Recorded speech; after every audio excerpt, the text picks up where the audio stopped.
Come, gather round, everyone. They're about to talk Disney.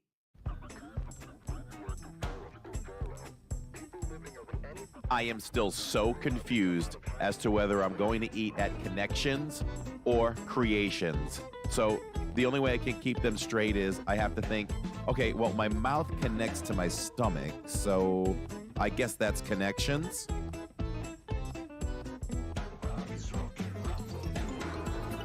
So I call Catherine to see how dinner at the restaurant is going, and she says, I can't talk to you right now.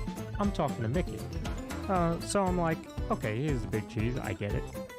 And then she says, hold on, he wants to talk to you. So she FaceTimes me, and I'm FaceTiming with Mickey as I'm getting ready for the podcast.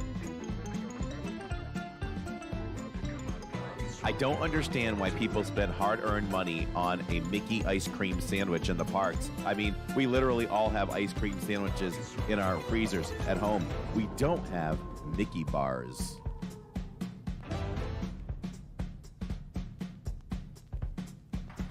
From the mind and creator of the Disney YouTube channel Living in Diz comes a whole new Disney podcast. Okay, can we talk some serious Disney here now? Nope. Get ready for all the Disney knowledge that you can handle. It's Corey. It's Lawrence. It's the DIZPod.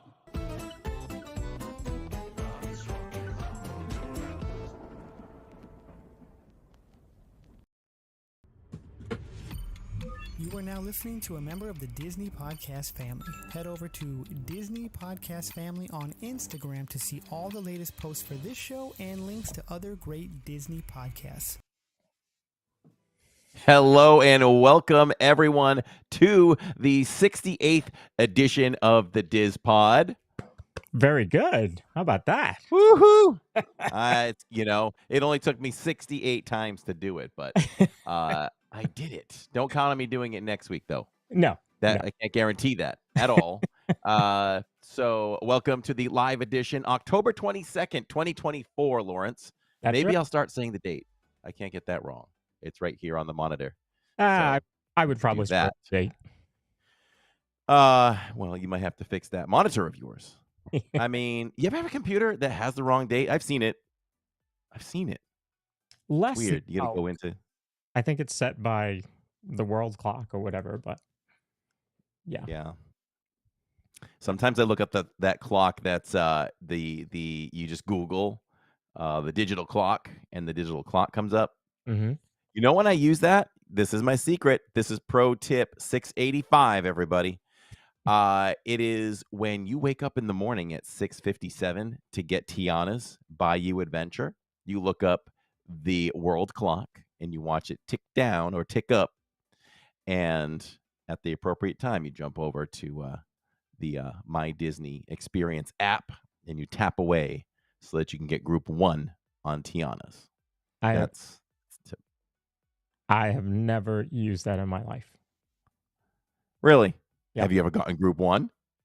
I have never gotten group 1. All right, then. 12 or so has been my lowest. But some of us don't try to get group 1, because You've got to get better. We're not rope droppers. So, getting group 1 isn't necessarily a good thing there, Corey. It's status, you got an iPhone. I'm group 1, it's a status thing. No, I couldn't believe I got group 1 that time. And then I turned around and got group 2, right? Yeah, exactly. The next time. I was on a roll. Did I get group 3? I thought you were just going to just keep counting up. This week is 1, 2, yeah. I'll ask people. I'll tell them. I'll go, what do you want? What number do you want? What do you want me to get you? 7? Okay, I'll get you 7. Yeah. But welcome, everyone. We do this live because we do it for you and you only, all those dedicated people wanting to interact with the other live people. No bots here, Lawrence. No bots here. Nope. They are all real. Everyone. 100% pure and clean here at the Diz, and the other Diz, all the Dizes. And let's see. Nope. Nightbot just dropped something. Says, while not required, donations are accepted. You can join our Patreon for as little as $2 a month. much appreciated for sure. And I got a couple things to get on a soapbox for related to both places in Orlando. Uh-oh. So we'll have to cover that a little bit All right. and do a little rant on that. And other than that, good day for me, good day for you leading up to the podcast. Yeah, can't complain. It was You know, I'm glad that you zeroed in on your camera because my head is always way bigger than yours. yes, Just email us at not living in Diz, at the DIZPod at gmail.com for any jokes or comments after me making that one. But I don't know if this one can zoom in or zoom out, but you always just look so much smaller. I actually have a little bit of control of all cameras. Oh, well, Mhm. pull me back a little bit then. I can't go out. I can Oh, you can only go in. yeah. I know. I was thinking, how could that even happen like that?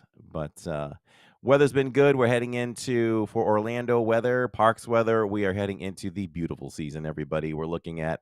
It was like mid 80. I think it was mid 80s today. I don't know if we hit 90. When I looked, it was about 85 a little later in the afternoon. It's not going to rain much anymore. Mhm. And, the weather is pleasant, very, very pleasant. So we love this part. Again, it's the conversation before we leave for the park. It's not, do we need to bring a poncho or an umbrella? It's, do we need a sweatshirt or a Spirit jersey? That's a Mm, much better conversation. yeah, I do like October, November, and then even leading into winter in Florida. Although the last two Christmases that we went, it was freezing. Christina wore 4 pairs of pants in the parks, All at once. all at once. Yeah. That sounds like Neil on the upper half. So yeah, you do get those outliers where that does happen. So for anybody that is looking to travel that late in the winter, definitely look at your calendar and definitely bring a pair of pants and a thicker type of jacket if in preparation, because we got caught like that once too years ago when we were vacationing. We were here and I had one pair of pants that I used to ride, the plane because it can get cool in there, and we were flying back and forth from Maine, so I had one pair, and, I'll never forget this. We were in the area of Splash Mountain where you exit and you have the restrooms and you come off, the wooden area and then you start walking. There's like a play area there. They Yeah. used to do like a Woody and a Buzz meet and greet over there, Jesse, and we were doing that. And we actually ran into like some neighbors or something from up in Maine Oh, there. And they said, "Oh, be prepared because tomorrow is going to be freezing." We're like, huh? What? This is Florida. So it stayed that way for a few days. So I literally had to wear those jeans for 2 or 3 days, and we just joked about wearing the same jeans every day. oh my goodness. Yeah, it does get cold, but I tell you what, a cold day, just like they say a rainy day, a cold day in Disney is better than a nice warm day at home, that's for sure. Yes. So So, what's up for today? We're here. What are we doing? today we are here. I there's something about this channel and living in Diz as well. We try to do the same role as Epcot and do a little bit of edutainment. And I think that tonight is going to be one of those nights. Uh, our guest, Dan, comes to us from his own YouTube channel, but the biggest reason was his Facebook group, Disney for Seniors. And I just thought it was a great idea to have a group that can focus on that. I see it with my own mom who's not in the chat. The Yankees are not playing, so I'm surprised she's not in chat. Maybe she'll join in a little bit. But the as we all get older, people think that they shouldn't travel as much or the parks are for young kids, and I think that Dan is going to show us through his knowledge and through his group that that is not true. You can certainly continue to travel the parks, and so that's I'm looking forward to today. So Neil's in. Hello, Neil. Hello, Anne. Hello, Tiger Girl. See a lot of our regulars. Grandma Grover. I talked to Dan right before the show, and I was mentioning you, so I knew you would be in tonight. So glad to see everybody here. Um, Corey will be right back. So let's bring in Dan while we're waiting for Corey. Let's see. There we are. Dan, welcome. Good afternoon. Thank you for joining us. We definitely appreciate you coming on the show. I think it's a topic that is well worth discussing for sure. Well, thank you so much for the invitation. Seriously, Absolutely. it's one of those demographics of Disney guests. Let me put it that way, Hmm. where frequently forgotten. It's an afterthought of seniors at Disney, with whatever age you want to start defining a senior. Hmm. Half a dozen different ages out there, but it's a demographic that's forgotten. Some would argue or debate even forgotten by Disney itself. Mm. So glad to have the invitation to talk more about seniors' needs and what seniors like to do in the park, Yes. on the cruise line, so on. So how did you start the group? What made you start the Facebook group? Well, Nancy, my wife Nancy, and I retired right into COVID in 2020, and Nancy was still working, and she's still working. 9 years younger than I Hmm. am, and we both love to travel, and so at least twice a year go out to Disneyland, Disney World, and at some point, I think of either her, she said to me, I said to her, you know what, you travel so much, you have a familiarity with technology, although if I can be candid, I still can't get a podcast to work. It's technology over my head. But Uh-huh. why don't you start a YouTube channel on our travels? And so we did that for both Disney and non-Disney. And after a while, we thought, people are just more interested in our Disney experience as seniors. And then back in March of this year, and looking at the various YouTubers and bloggers out there, and then looking at Facebook groups related to Disney, we could not find one on either social media, YouTube or Facebook, that was for seniors by seniors. Hmm. And so we thought, well, let's give it a shot. What do we have to lose? Costs nothing to start up a Facebook group. And I've got time because, as I said, I'm retired. And for about 3 months, we had up to 50, maybe 100 members. That's not 50,000, 100,000. I'm talking 50 Hmm. or 100. And I was telling Nancy, you know what? There just isn't the interest in this. So I was about to pull the plug, and then all of a sudden, back in, I'm going to say late July, and I still can't figure out what it was that gave our Facebook group the push. But it went up to 1,000, and then it was 5,000, and then next week it was up to 10,000. Today we just hit the 46,000 member mark in the Disney Wow. for Seniors Facebook group. So that's after what, almost 7 months now. Wow. And I thought I was going to relax when I retired. Well, not anymore. It has become a full-time job for sure. And then some with Jillian and with Chuck, who have volunteered to help moderate. Hmm. And even with that, it's a lot of work, as y'all well know. But it's so gratifying when you hear various stories of, that I'm sure we'll touch upon at some point, of people who are glad they joined, getting help, getting from a senior's perspective, not from a young adult's perspective, not from a family with pushing kids in the strollers in the parks. They want a very different experience Right. when on vacation period, let alone at Disney, whether it's Disney Cruise, Disneyland, Disney World, Disney Paris, what have Hmm. you. And it's just taken off by word of mouth for the most part. It's been a lot of fun. I really hope it continues. So you said it's been about seven months since you started Yes, the group. yes. So yeah, tell us some of the highlights, some stories that you see that that people will post that how the group has helped them.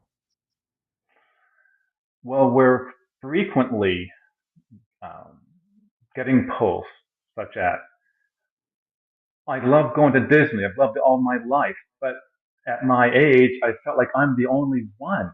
None of my friends are interested. My husband doesn't want to go with me anymore. And I finally found I'm not alone.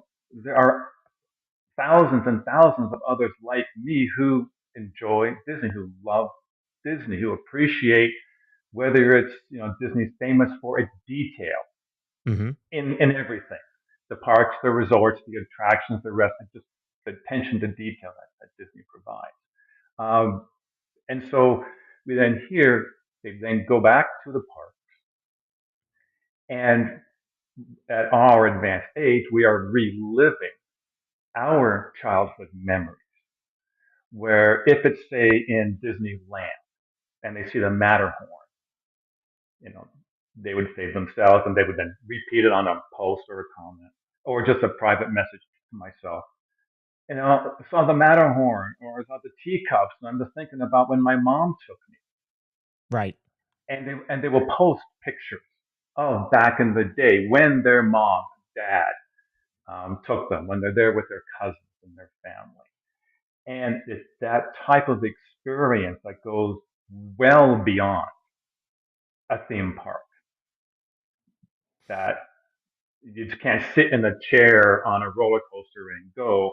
That's the attraction. But it's more the bigger picture that it's here in the heart. Yep. That it's just very unique. That's 100% because I think now when I go to the parks with our daughter who's 5, and I think back to mom taking us when I was 9. She'll put in chat how old I was the first time. But you're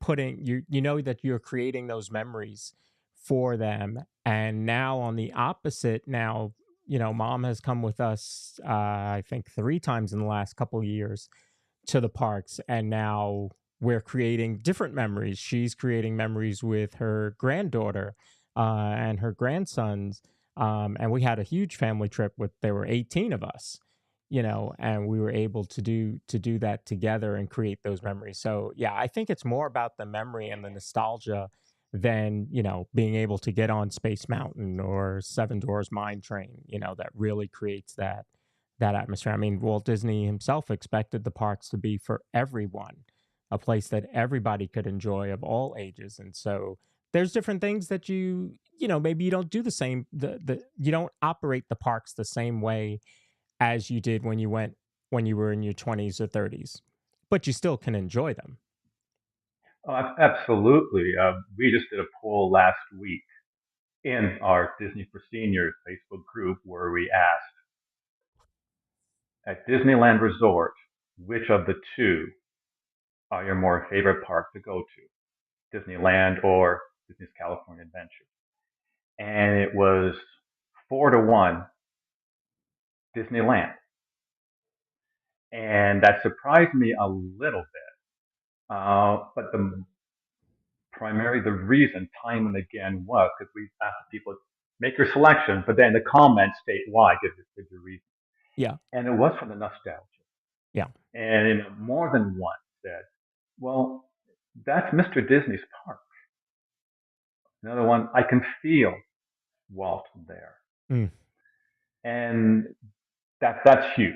I mean, that's the type of experience that seniors can get when they go, whether they go on their own. We have a lot of solo um, guests, seniors who go on their own now, and they talk about their experience in the Facebook group of doing that, and the freedom, being able to do what they want when they want at a moment's notice in the parks, and how the mood Mm-hmm. strikes them. I mean, that's huge. But again, we've got seniors who love doing roller coasters in their 80s. I saw a picture on Facebook in an annual pass holder group of this person. The poster had posted her and her mom went on Guardians of the Galaxy for the first, or her mom went on Guardians of the Galaxy for the first time, and she was 80. And I was like, good for you. You Oh know, yeah. I love it. Oh yeah. Because I mean, when someone asks me, well, what's a senior? Um, AARP says it's 50. There you go, Uh, Corey. No, no, no, no, no, Mary, no, no. I refuse to open any mail from AARP yet. I'm 2 years in. Marriott International will say it's 62 because that's when they start to give senior discounts at many of their Marriott branded hotels. Mm-hmm. SSA, Social Security Administration, will say, or the Medicare will say it's 65. And yes, I am a card carrying proud senior. SSA, for Social Insurance, for Social Security, excuse me, will say it's now 67. Right? So there's varying ages, but seniors also, people think of seniors are going to be the ones who are in the walkers with the tennis balls underneath at the bottom of the walkers or in wheelchairs. Well, yes, as us humans age, the percentage who have a disability increases absolutely, and that's actually a topic of a future YouTube video I'm working on. But when my first daughter was born, she had two different disabilities, and in the first 10 years, she got two others. And so I have these memories of when she was 6 years old, pushing her in the wheelchair in Magic Kingdom and Epcot and Animal Kingdom. Ever tried to push those babies on the cobblestone pathways of Animal Kingdom? Mm-hmm. Mm-hmm. Um, and that's one of my favorite memories. You asked me about my memories earlier before we started in the pre-show. And it's when oldest daughter, when she was 6, her sister was 5, and I was there with my first wife. And so our 5-year-old was over interacting with Dopey, kissing Dopey's ear. Now, what else would a 5-year-old do? I'm trying to kiss Dopey's ear. And so there is my oldest in the wheelchair watching. And then the Winnie the Pooh character comes over, motions to me that, and you don't know who's in the costume, so he or she, let's say it's he for Winnie, wanted to push my daughter in her wheelchair. I went, oh, okay, that'd be kind of cool. So I brought my 5-year-old back over, and so off we go with Winnie the Pooh pushing Bridget in her wheelchair. And so I'm walking on Bridget's right. Bridget, who's over there? And she said, she looked over. That's Mom and Jennifer. I said, okay. And I'm over here, right? Said, yeah. Well, if Mom and Jennifer are over there and I'm over here, who's pushing the wheelchair? And she thinks for that minute, for a minute, or a few seconds. That's only a young toddler can do, with that look on her face. And then she turns around, and just the look on her face as a 6-year-old, seeing one of her beloved characters pushing her in the wheelchair. And again, at that age, Yeah. 3, 4, 5, 6, 7, 8, it's real. Right. It really is Winnie the Pooh. Again, that's a memory I'll take to my grave. And that I get to remember every time I see Winnie the Pooh Or sure, okay, dopey too. Whole ear kissing thing. That's a memory I'll get every time I see those characters in the Disney parks or on a Disney cruise. Wow. Yeah, that's cemented for always, right? For you and I'm sure the whole family that was there. That's how do you, how do you forget something like that? Wow. Okay. Yeah. Um, so there were a couple questions. We'll answer these and then keep going. But if you have a question for Dan or for us, put it in the chat. Put a Q in front of it so we can see it better, and we will certainly try to answer them. Um, so the first question comes from North Carolina as well. Purple Pleasure says, "Shouldn't your son, daughter-in-law, and granddaughter consider taking their senior to Disney World on their next trip?" Yes, Dan, that is my mom. So she's already pushing for us to go on our next trip. I actually looked at the calendar just last night, so we're working on it, Mom. We're gonna see. Um, but here's a question Hi, from Mom. there you go from Fly Girl wants to know when visiting Disney World, is it best to buy the annual pass or day to day or 1, 2, or 3 days? What's your thought, Dan? Are you a pass holder? We are. We also own some Disney Vacation Club contracts. And so because of that, we can receive not as good a discount as if one was living in Florida, Mm-hmm. right? So jealous. So not just envious, jealous of the folks living in Florida who can get that pixie Mm-hmm. pass. But we get that somewhat discount. We have the sorcery pass. And even for that, we it's been, I guess, a year since I've looked at it, but up till then, every constantly look, and it takes about 8 to 9 days in the parks to pay, whether it's 8 1 day tickets or 1 8 day ticket, but it takes about 8 days in the parks just to break even Mm-hmm. with an annual pass. So 1, 2, or 3 days, no, don't get an annual pass. Way too costly. Get say the 3 day ticket or the 2 day ticket or the 4 day ticket. When we were buying our annual pass, we did the what I call Disney math, and we're like, well, we'll go. Well, I know we're going to go once this year for like 5 days, so yeah, maybe we should just get the annual pass. And we bought the annual pass, and then they stopped selling it like 3 days after, so we were very lucky. But we bought it, and we had only planned for 5 days. Well, but now you have an annual pass, so you have to make it worth it. So now you have to go more, and you're not paying for tickets, so it's really a great deal. Yet every February when I've got to dish out 3 times 1,400, you do remember just how much Oh, that yeah. is. Oh, yeah. What really Nancy and I really appreciate with the annual pass is, again, as we get older, even though she runs marathons and she's going in to do the Dopey again for her third time this January Oh with her wow. sister. But our stamina is decreasing, even though, again, she runs marathons and half marathons. I know my stamina is decreasing. We can't do rope drop to close out anymore. We haven't for a few years. When we would buy just say the 5 day, 6 day ticket for the one vacation, I never told you I'm a retired CPA, did I? Mm, okay. So you know what CPAs like to do? Crunch the numbers and maximum. I had what was this term? I had the term. It was to maximize the number of minutes in a park per dollar spent on the ticket. So Oh my the goodness. longer we stayed in the park, then the higher that number would get. And so, but with an annual pass, the true blessing there is yes, we know we're coming back. If nothing else, we paid that chunk of money, so it's going to be more than just the one trip for the year, the annual pass year.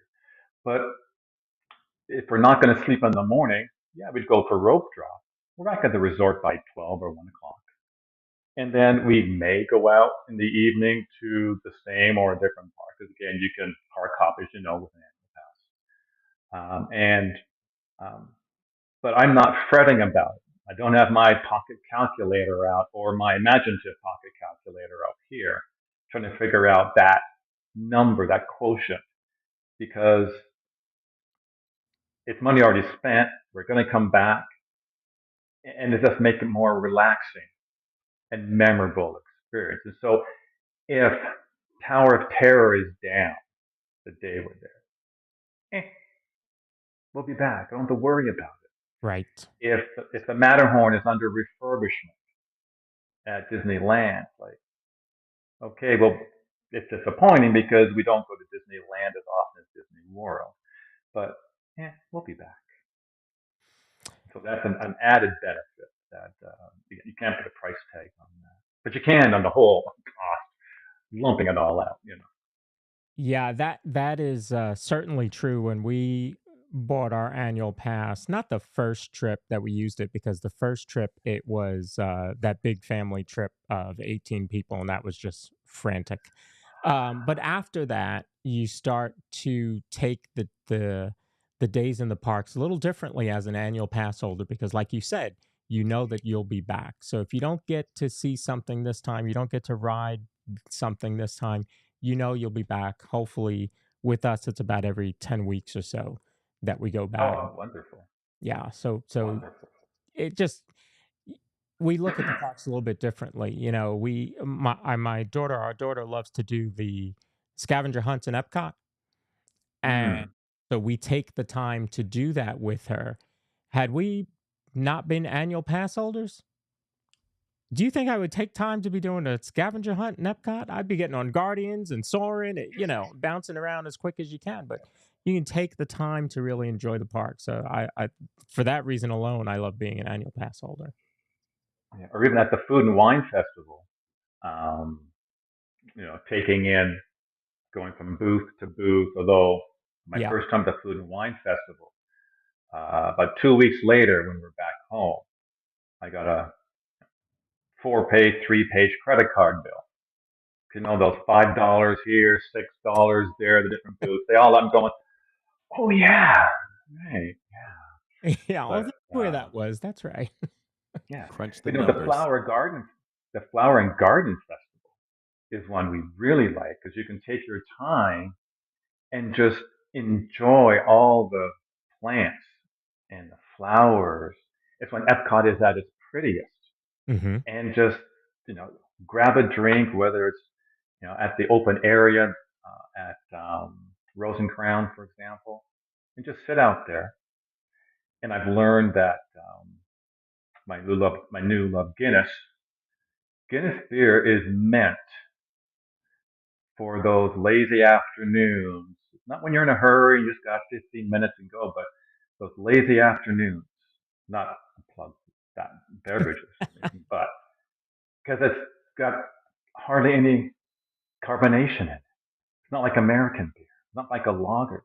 And so we can just sit there at the table just outside Rose and Crown, sipping on my dark beer and just looking around, enjoying Nancy talking about whatever, enjoying all the flowers that were brought in, the topiaries that are brought in that we can see from that or any area.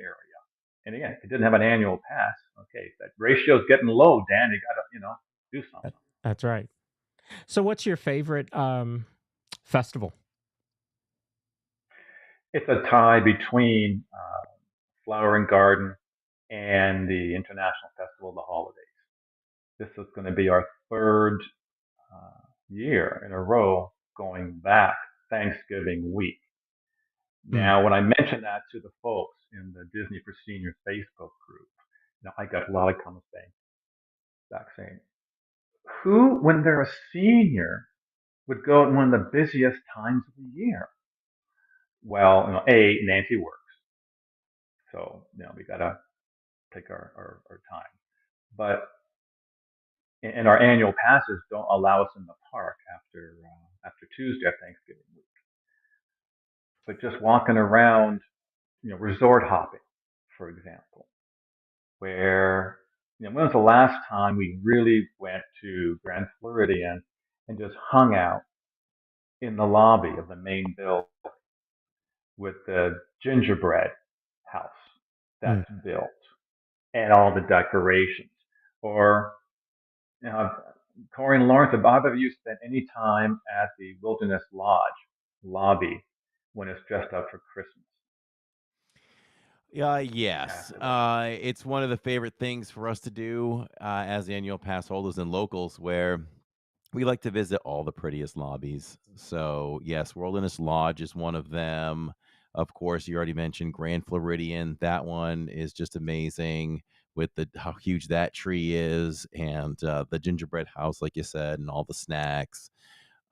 So yeah, it's fun to get around and look at all these things and take some time. And we're the same way, where we have to take what we normally do in the parks because we're blocked out for that part of Thanksgiving week, as well as 2 weeks or a little bit more than 2 weeks during the holidays. So that's the time we take our stream around and enjoy with our audience all those wonderful things. Oh yeah, and even at a Jumbo House, their huge Yes. Christmas tree with the incredible decorations that are there. And I met for the first time their giraffe and zebra in the lobby at Christmas, made out of, yeah, I could be mistaken, but I'm pretty sure that's made out of gingerbread and chocolate combination. I forget the exact. It's on one of the videos on our YouTube channel. But if we had never gone, it'd be like we'd never met the zebra, met the giraffe, because they're only there, Thanksgiving through the end of the year. It's just magical. Last year we stayed for 2 weeks, which was great because Nancy fractured her shoulder a couple of days before we arrived in Orlando. That itself was a whole interesting experience. But I'll tell you what, Orlando, you've got from our experience, the best um, orthopedic hospital right in downtown Orlando. Amazing. And I can't remember the name now. If someone really needs it, message me, email me, and I can get it. I don't remember now. But Nancy fractured her shoulder at a non-Disney resort just off the property 2 days before we were scheduled to check into. Our first one was, I think it was Animal Kingdom, because we did a resort hop and or split stay, and they just took such good care of her. And so there she is at the parks with her arm. You can't see it, but arm and those big slings and so on, like a trooper. But then, and you mentioned it, if it's raining, if it's too hot, where else would you rather be if it's still going to be raining or too hot? Would you rather be at home or would you rather be at Disney? And so she stuck it out, and which was actually good because I gave her arm at least 2 weeks more to heal before getting on an airplane to go back to Phoenix area. Um, it was great. And so because of that, we could do the candlelight procession a couple of days after Thanksgiving when our annual passes kicked in again. Uh, Between that and again, Flower and Garden Festival with how beautiful Epcot is. Those are our two favorites. Very long-winded answer, but I talk a lot. Oh, we don't. Yeah, that's different because we don't do that No, here no, at all. no, we're No, not. no long-winded answers here. You're talking about favorites, and time and time again, Lawrence and I will come up with what's our favorite festival. But listening to you talk, it may not be my favorite, but I think what I enjoy the most is Festival of the Arts because of kind of what you said. Like, I love, listen, the first day, I believe, we did Festival of the Arts live on a Saturday last year. I thought we'd cover at least half the world showcase. We didn't even get through half of it because we stopped at so many booths, casually did a review on that, enjoyed the food, and then we just took our time looking at the art. So how is that? How great is that to eat, drink, look at art, like really look at it, then move along. Oh, let's try this food and let's move along. Let's let's look at some more art. So that one I think I enjoy the most for that reason. Oh yeah, we were, was it last year? We were there for Festival of the Arts, and I was impressed how far it had come from the previous time I had been. And my favorite thing there was the sidewalk chalk art, Mm-hmm. where, oh my gosh, where again, guests could come in and get their chalk and colors and doodle right there on the sidewalk there on that.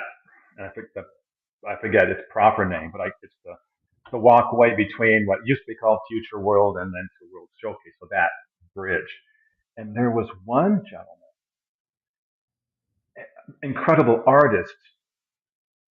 He had the um, the movie Wish had come out a few months prior, Mm-hmm. and just had that scene where the lead character was sitting on the side of a hill, looking up at the night sky with the stars.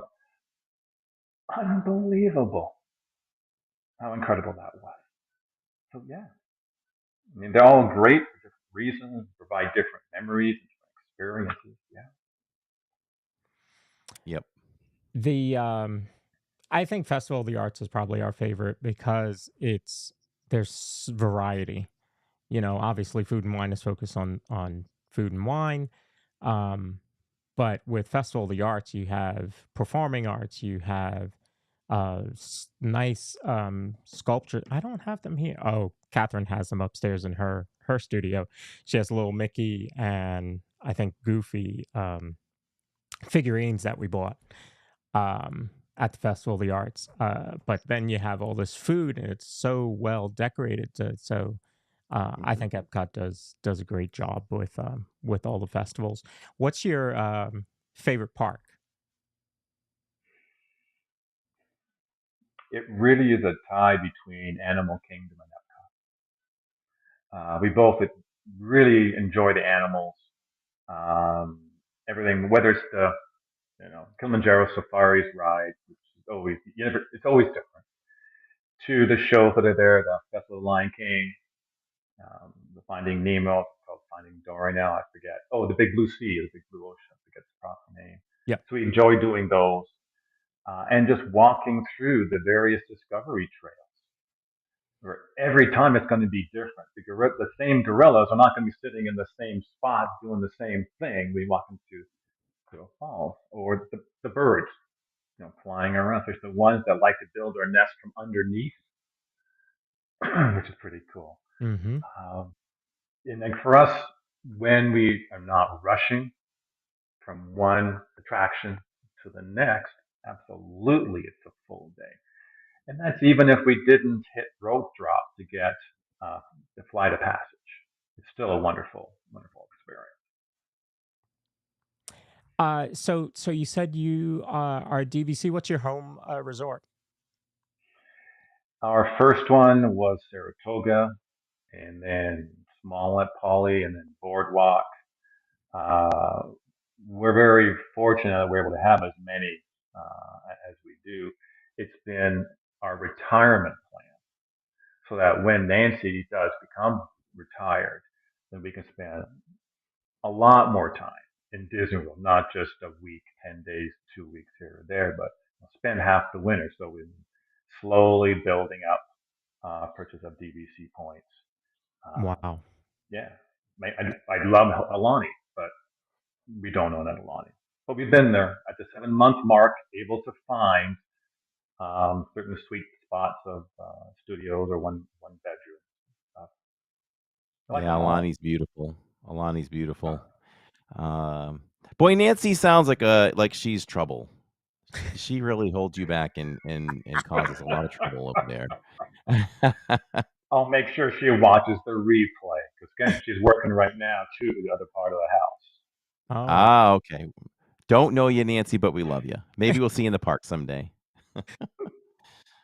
So Melissa Winters wants to know, do you know the best way to get a wheelchair for the whole week with someone that has POTS and mobility problems? Rent it from an off-site vendor. do not rent it from Disney. Would be my strong recommendation, especially if you're staying on site, Melissa. Um, there are several um, that the feedback from the members of the Disney for Seniors Facebook group, and we'll get a post 3, 4 times a week asking that same question and who should I rent from? Mm-hmm. And we even have in the Facebook group several guides. Now, I hear the word guide. I think of like a thick manual like that, that's formal and so on. So it's a bit of a misnomer, at least how we're using it. In the Facebook group, it's just collections of posts that the group has had numerous comments that of I term I use is of value that would help people. And so we have one guide specifically devoted just for ECVs and scooters and wheelchairs um, that these posts and the people have commented. And so if I was to look now, I could find one. I could just list half a dozen different vendors who rent scooters and ECVs that will, and some of them have different restrictions. Some will, if you're staying on site, they will bring it to the Disney resort you're staying at, but you have to be there to collect it. Others say no, they are comfortable leaving it with Bell Services. So each one's a little bit different, um, but that would be the way they go. Prearrange it before you come down to Orlando. And I think the question was Orlando, Mm-hmm. as opposed to Disneyland. But yeah, this happened. And here's a shameless plug. If you become a member of the Disney for Seniors Facebook group, you too can go into the guide for ECVs and scooters, and you'll see 2, 3, 4 of the past posts, and just click through there, and you'll easily see half a dozen different names there. Yeah. Grandma Grover in chat says I rent the scooter from Scooter Bug and they bring it to the resort and I have it for the entire trip. What if you don't? What if you're not staying on property? What if you're staying just off property but you're going to Disney? How does that get arranged? Do you know? That one I do not recall off the top of my head. And I got a haircut today just for the podcast, just so you know. I don't have as much hair on top of my head as I used to about It 6 looks hours good. ago. But I off shaved the like top of my head, 50 minutes ago. Looking good. off the top of my head, I don't. I'm pretty sure that question has come up, but I don't remember the response. Each individual um, vendor will have its own policies. I mean, there's one vendor who tried to become a sponsor of the Facebook group, and it's not what we're about. But there was another vendor who I was told secondhand heard of this need that this person had, could not fill it, but knew another supplier of an ECV and arranged through that other supplier to meet that Disney guest need. So they'll be out there. It's just a matter of you got to contact 2 or 3. Never do just one, but contact 2 or 3. Explain what your situation is, and see what their policy is. And but before you do that, come to the Disney for Seniors Facebook group where you'll see which ones people recommend. It's not my recommendation. I'm still fully mobile, um, but that's where seniors helping seniors, giving from a senior's personal experience. I use so and so, and they were great. And, well, yeah, so did I. Yeah, so did I. Well, I use so and so. They're really great. So look at those names that are recommended by people by just going through the posts. And Another great tip from the- Disney Dina, who says if you are staying off property, be sure to rent one that comes apart so you can put it in the trunk. Good tip. Yes, I do remember that. That's a common recommendation from a senior. And again, it depends on what type of vehicle you have as well. Yeah. If you have a Prius, that might be a challenge. There are smaller, compact scooters and ECVs, so it's a matter as well. But that is a possibility. Yeah. Right. So Melissa asks, and I'm sure it is day by day or by the week or your stay. I'm sure you can rent either way. If it's from Disney, it's just when you arrive at the park, first come, first serve. Right. And so if you're going to sleep in and arrive at the park at 11 o'clock in the morning, will it be there? Will it not be there? Don't Mm-hmm. know. Mm-hmm. I remember one time back in the day when I took Bridget, our special needs daughter, to Disney World. She would have been gone, 22, 23, something like that. But she's under 5 feet, and her manual wheelchair, the tires started to just disintegrate. And so I rented one from Disney at just after, whether before we got in or right after we got into Epcot.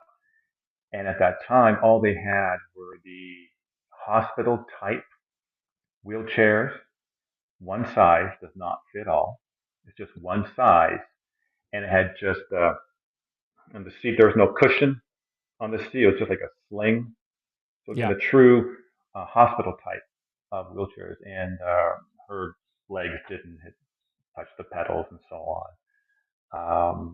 If you're going to be there for any length of time, 2 days or more, my strong suggestion is rent it from an outside vendor, because what if you're tired and you want it at wherever you're staying, or yeah, it's great to go. Say going to Magic Kingdom, and let's say you don't get there till, let's say, 10 o'clock in the morning. Well, you're not parking right next to the entrance. If you're parking the regular parking lot, it's way back there. Or let's say, again, 10 o'clock, but maybe the special needs or handicap parking spaces are all full up. And I've been hearing from members that Disney, God love them, they get incredible theme park attention to detail and all, and they're great. But they cannibalize some of their wheelchair parking for the premium parking. Mm-hmm. Oh, And again, I personally not seen it, but that's what's reported back to us in the Disney Casinos Facebook group. So even though you might think, oh, I don't really need it where I'm staying, get it. Get it for the week. It's my recommendation. And we've even had this one post. The lady she posted a picture, and she was staying at, is it Port Orleans Resort? But she showed a picture of her room, and she did it to say, "See, I told you, 2 scooters fit in there. Here's how we made them fit." Mm-hmm. Because yes, you can recharge them, leaving them out in the hallway, and many people do, but some people are not comfortable with that Yeah. for obvious reasons. Disney security is great, but and so there's that option as well. so it's interesting that you talk about how Disney has kind of sniped some of those handicap spots away. In Florida, there is the ADA regulation where it is for every 6 parking. No, let me get this right. At least one van accessible parking space is required for every 6 handicap spaces. Additionally, medical facilities are required to offer more handicap spaces.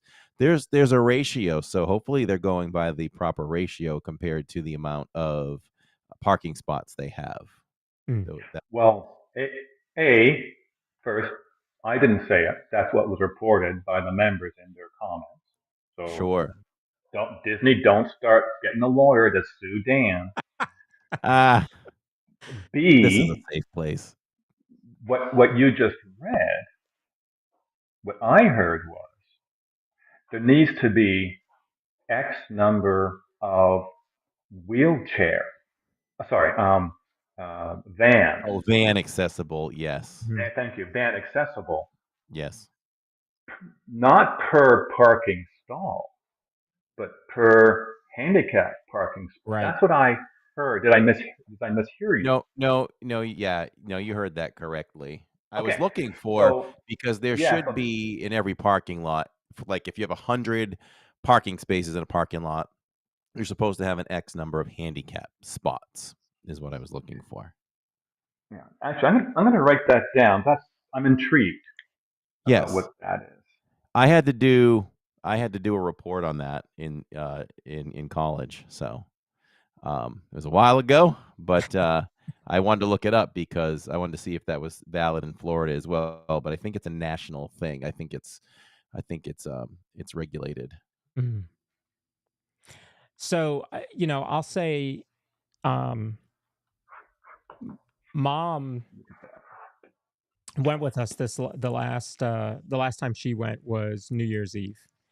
Um, so we had Oh, a great time. We went to Epcot New Year's Eve, partied till whatever time, 1 o'clock. I think we finally left the park. We live streamed it on Corey's channel, and but that will take a toll, right? And so then we did Magic on New Year's Day, and then by the third day, Mom was really tired. Um, and my brother, was like, I think we should get Mom a scooter. And I said, yeah, Mom's not going to go for a scooter, so you can forget it. And he went and talked to her, and excuse me, she agreed, and I was shocked. And I tell you what, Corey then met up with us on the 4th, and she was just whipping that thing around, just going and enjoying the park. And to me, that was the biggest thing, because if not, she would have went, but she would have moved at a slower pace because we had tired her out by the fourth day. But now with the scooter, she was able to enjoy the park. And the fourth was my older son's 21st birthday, and so that's kind of why we were at Epcot and kind of enjoying it. So had we not gone, and she not, you know, took that chance of doing riding the scooter, she wouldn't have enjoyed it as much. And she was able to get on the rides and park the scooter where she needed to, get on Small World, and she wouldn't have really enjoyed it had she not done that. And I say that just as I didn't even tell her that I was gonna I was gonna talk about this story, but um I say that to say, if you think you need it, rent the scooter. Go watch the parks, go watch Corey's live stream, and just see how many scooters there are out there in the parks. Don't be embarrassed or ashamed that you need a scooter. Take take what life has given you, and be able to enjoy the parks at your speed. You don't have to go at everybody else's speed. Take the parks at your speed, and enjoy the parks, because I can see the difference. And when we go, we will certainly rent a scooter for the whole time that Mom is there, just to make it. Right, you can go faster than everybody. That's right. especially after say 2, 3 the afternoon in Epcot when everybody else is dragging. Yeah. Right? Yes. Oh, So I was able to bring absolutely. it up. Oh, I'm sorry. Finish up. No, well, just going to say that's another comment that we hear um, in the Disney for Seniors Facebook group, where people don't want to, or like said Lawrence, might feel embarrassed to, and so on. And time and again, there are comments from members that say, Why? You've earned just by like uh, not to get overly dramatic, but you know what? Being a senior, you should celebrate. You've taken whatever life has thrown at you, and everybody has their own lives, their own challenges and problems that come up in their life, but you've survived. You've made it. These are your golden years, truly. Do what makes you happy. And if you want to go to Disney, but you're concerned about mobility, maybe your hip's been bothering you, or your knees, and so on, do not go. Go to Walmart and practice with one of their scooters inside their stores. Mm, If you're afraid you can't handle it, just do it. You hmm don't have to buy anything either. Okay, pick up whatever at Walmart. But practice there, and don't just do it once and get turned off by it. Do it a couple of times, and then go to Disneyland, go to Disney World, prearrange to rent a scooter for your entire time. And you may find, let's say, going for a week. Well, maybe you don't use it on the first day. That's okay. It's there in your room in case you need it, or if you've driven there. But if you're staying on site, then use the Disney bus. And the Disney transportation is incredible. There's another thread talking about that, where Pirates of the Caribbean has a special boat. Mm-hmm. Um, the Little Mermaid ride at the Living Seas has a special car, whatever it's called. The bus transportation, oh my goodness, there's no way I could have brought Bridget, did on 2 occasions by myself, where there's no way I could have done that unless Disney Transportation. Their buses are phenomenal. Yeah. And the drivers are so patient with people, whether it's a teen or a young kid or a 20-year-old or a 60-year-old, 70-year-old, and scooter, it doesn't matter. They're very patient. I'll get you all situated, put all those hooks in, make Mm-hmm. sure you're stable, we'll test it, and then they'll let everybody else on. Do it, get it. Yeah. I was able to pull up what I was actually looking for. So, for accessible parking spaces, a minimum of 1 accessible space for every 25 spaces. That's the ratio. And for van accessible spaces, it's at least 1 for every 6 accessible spaces. So CPA, there's your math. What was that first ratio again? I'm sorry, my mind drifted for a second. It's 25 to 1. So for every 25 25 parking to 1. spaces, you need a handicapped space. And then for every one of those, you at least 1 for every 6 accessible spaces for the van accessible. Great. Well, if I was someone who was living near Orlando, again, I mean, not just Orlando, obviously, but Anaheim, but well, since we're talking about Orlando, if I was someone living in Orlando, I would be that kind of guy, retired, who's got, I tell you, I was not only a retired CPA, but an ex-auditor. Oh. I would be that guy. I would bring my GoPro 9, black, and I'd be okay. Show me the spots. Let's see them. I'd be that guy. I wonder if any of your listeners are that guy. You could Well, do that. I'm kind of Because that it's interesting guy. based on the comments. I'm kind of that guy. Now I walk through that area all the time. I'll be walking through it tomorrow, so my eyes are going to at least glance around and kind of get an idea of what we see there for handicap spots. Based that, I don't know. There's a lot of regular spots, and it doesn't seem like a whole lot of handicapped up there. But we'll give them the benefit of the doubt. But we'll take a look. I'll glance around. I'll kind of see what I see up at the top there. Grandma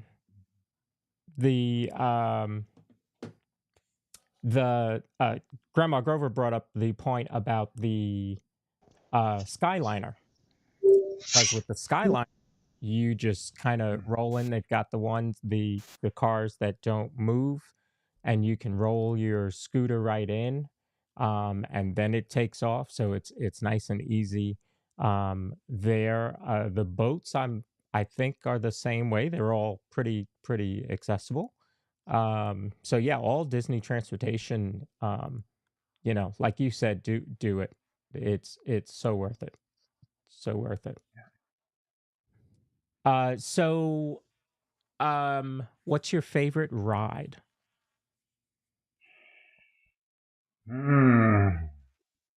You had to ask me that, did you? No one can ever say it really fast. You No. notice? And I always have to break it down. I tell people, okay, I gotta break it down by park, and then I have a whole story. There we go. It's hard.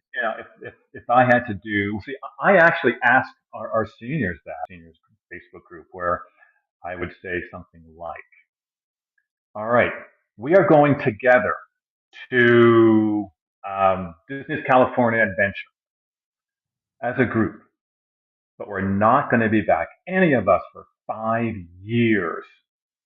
What one attraction, again, attraction can be ride or, show, but one attraction, and you're only allowed to do one, which one attraction?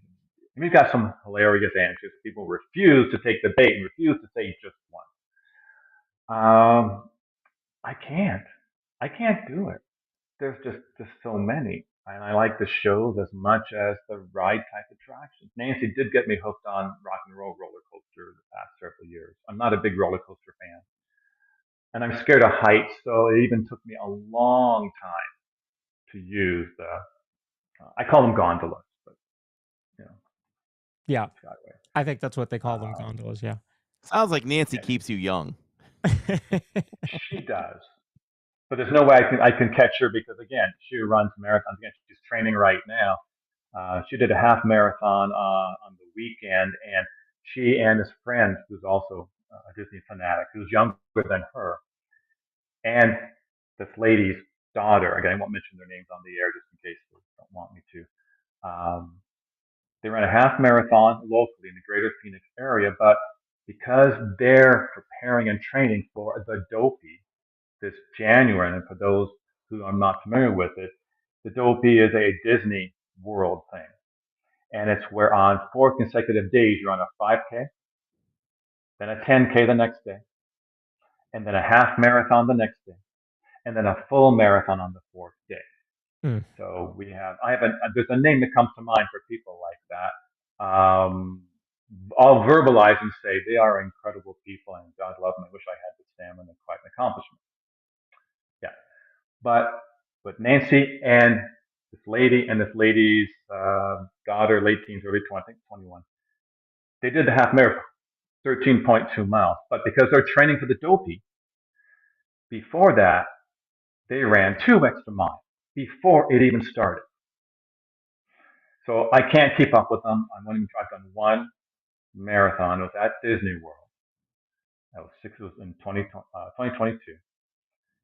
It took me so long. I did finish with the balloon lady. It took me so long that my Garmin watch stopped.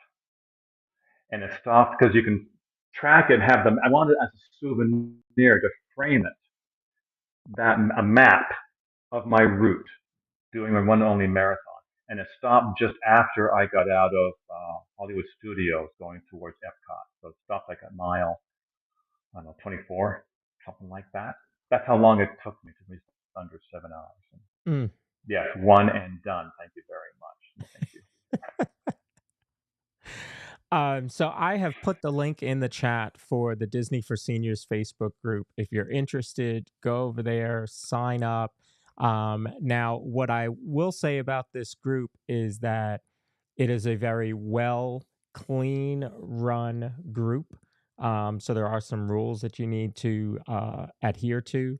But I think that keeps it a much better group on Facebook than I've seen of a lot of even Disney groups. Disney groups can get a little out of hand. So I'm glad to see how Dan and Nancy and his moderators keep that Disney for Seniors group running. Can I talk about those? Can I just take a minute to talk about those rules? Because I think it's important, if I may. Yeah. Okay. Nancy and I have a part-time little mom and pop travel agency called, hey, it's very imaginative, Nancy and Dan Travel. I was not a marketing major. I'm sorry. I was going to say, it took you a while to come up with that, right?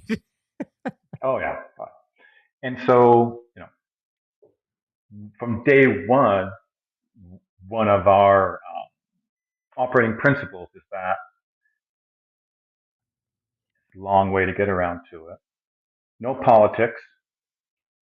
We even said no politics even on your profile picture. You can't have a profile picture that says, I support this candidate or the other. And we did lose in the early days some members because of that. But no politics, no self-promotion, again, including your profile picture. Travel agents, God love them. I'm one of them, and I know what they're like. And so travel agents, we have some of them in the group, but they can't use their travel agency name as their Facebook account. It's got to have their personal name. They can't have anything to do that says they're a travel agent on the profile picture, in any post, a welcome post, a comment, nothing. DVC folks who like to rent points, nope.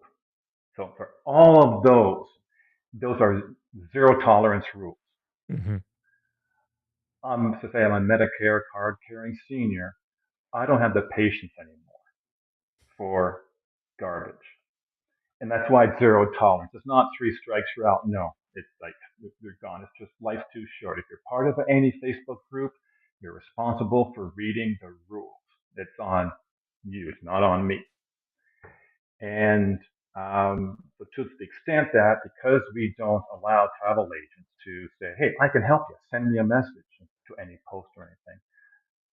We said from day one, we will not accept, sort of like sounds like Lyndon Johnson's speech just before he said he was not going to run for president, but we will not accept and any member of the group who wants a travel agent who specializes in Disney and with the seniors and mobility challenged adults, we will not accept them as clients from day one. And yeah, I know, 46,000 members. But the nature of the group is it's too important to us. Mm-hmm. And otherwise, we'd be hypocrites if we did that because we're not allowing any other TAs. But what we have done just very recently, because we've been asked, I want a travel agent specialized in Disney who can do it for seniors because we want different things, understand it, and mobility challenge and so on. So I broke down, and we do have 2 travel agencies that I vetted. They're in the same travel agency network that Nancy and Dan Travel belongs to, Mm-hmm. who they're not members of the group, although they came in as individuals to see what we're all about. Um, and if someone really wants a travel agent, such as in Disney, seniors, mobility challenge, then I've got a list. And people reach out to me, have started to now, just one even last night. I'll send them that list. Because again, and we're not getting a kickback or commission or anything from it. It's just too important. Seniors, you've made it. You deserve respect. And you deserve to be happy in these golden years. It sounds corny, but it's true. And so that's why our group's different. There's nobody in there who's trying to sell things. Anytime, and because members tell us, there's that little button if you on a comment or on a post, report this to admin. Mm-hmm. And our members are doing that all the time because again, with now 46,000 between Chuck and Jillian and Nancy and myself, 4 against 46,000. The odds are not stacked in our favor. So our members help us out, and they're fantastic. And again, there's zero tolerance rules. In addition to the whole, no cursing and be kind and courteous. I mean, all that's standard stuff. Yeah. And you wouldn't have grown to 46,000 as quick as you did if you didn't have those rules in place. I totally believe that because they know that it's a safe spot that they can ask a question that you probably couldn't answer in a traditional Disney Facebook group, because you know that you're going to get an answer that isn't snarky and this was answered already. Why didn't go scroll back? Because they're seniors and they understand. And, not everybody navigates Facebook the same way. Right. My 5-year-old daughter is going to.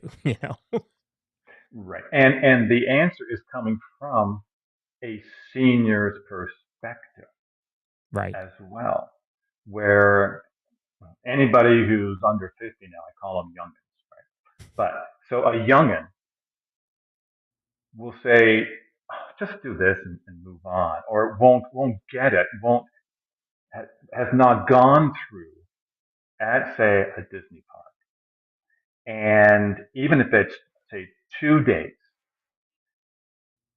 maybe they're tired because they have to look after their kids and strollers, but they don't get the emotional and physical stamina drain that a senior gets now. Mm-hmm. And I get it now.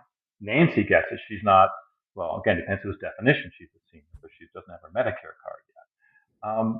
And so having gone through the experience as a senior with just say the stamina part, your perspective is different.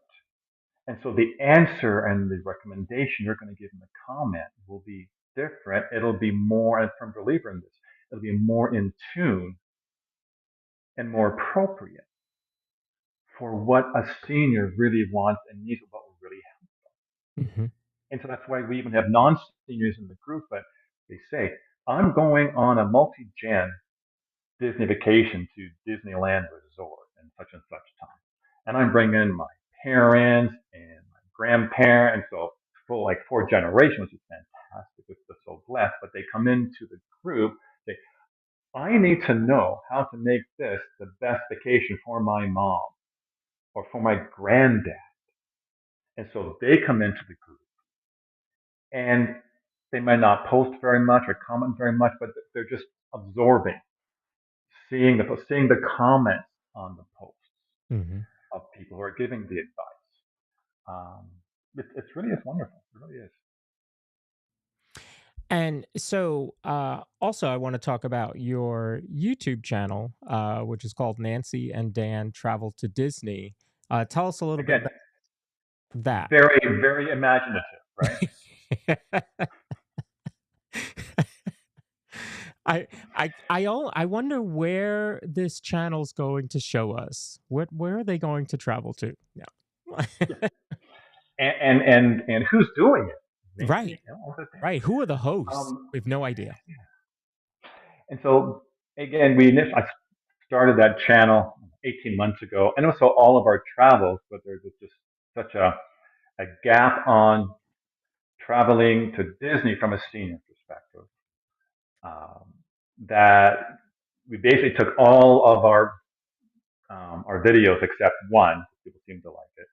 That was not Disney related, and it's things. It's just because again, Nancy and I do not live in Orlando. We do not live in Anaheim or Southern California. We're here in the middle of the desert, Greater Phoenix area. So we're not going to be blogging or vlogging every day, or we do one a week, Mm-hmm. maybe two sometimes. But it's focused on our experience as seniors. So I'll give an example. Um, and again, being the CPA and auditor type and to numbers, I did a series on if you want to in a Magic Kingdom resort, well, which one is best for seniors? Was turned out I started that was my initial thought. Turned out to be 4 30-minute videos on different aspects between the 4 Magic Kingdom resorts. And before you get a comment in the chat from one of our viewers that there's only 3, Wilderness Lodge is a Magic Kingdom resort. It is. Mm-hmm. It just doesn't have a monorail. It's not a monorail resort, but it's a Magic Kingdom resort.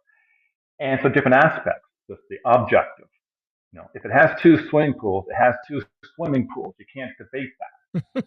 So that's objective measures. Then it was subjective. Then it was cost, and then subjective measures, and then the fourth one to bring it all together. And then someone said, "Oh, it's way too long. Great in Tampa, they're way too long."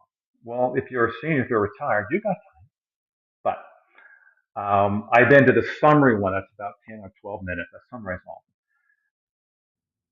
But the surprising thing to me, and I never thought about this, which resort costs the most in every room and suite category? Yeah, it's Grand Floridian. It's not Poly. It's not Contemporary. Which costs the least? Wilderness Lodge. Mm. It's not even close.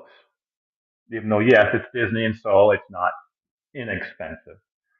Um, but then we did that, and then we thought, well, let's look at the beach club as an example, like visiting even resort hopping resorts, and everyone, not everyone literally, but beach clubs are very popular. But why? Because of the quasi water park in there. Well, which demographic wants to go to a water park that's got this huge slide and is very noisy? Not every senior. Some seniors like quiet Mm-hmm. when they're trying to relax. Some do. I mean, Nancy's and my favorite resort from a senior's perspective is Boardwalk because it has, unlike Grand Floridian that has zero leisure pools, I call them quiet pools. It has none. Boardwalk has two. One on the Boardwalk inside, one on the Boardwalk Villas side, the BBC one, and that's an incredible, and nobody goes there, and I can't figure out why. Hmm. It's never been crowded, no more than at the most 5 people anytime Nancy's been staying there and used it. And it has at either end, I'll call it a mosh pit. Youngins seem to say mosh pit, but it's got two areas where they are cushions, fat thick cushions seating with love seats and individual cushion chairs, but in a horseshoe shape.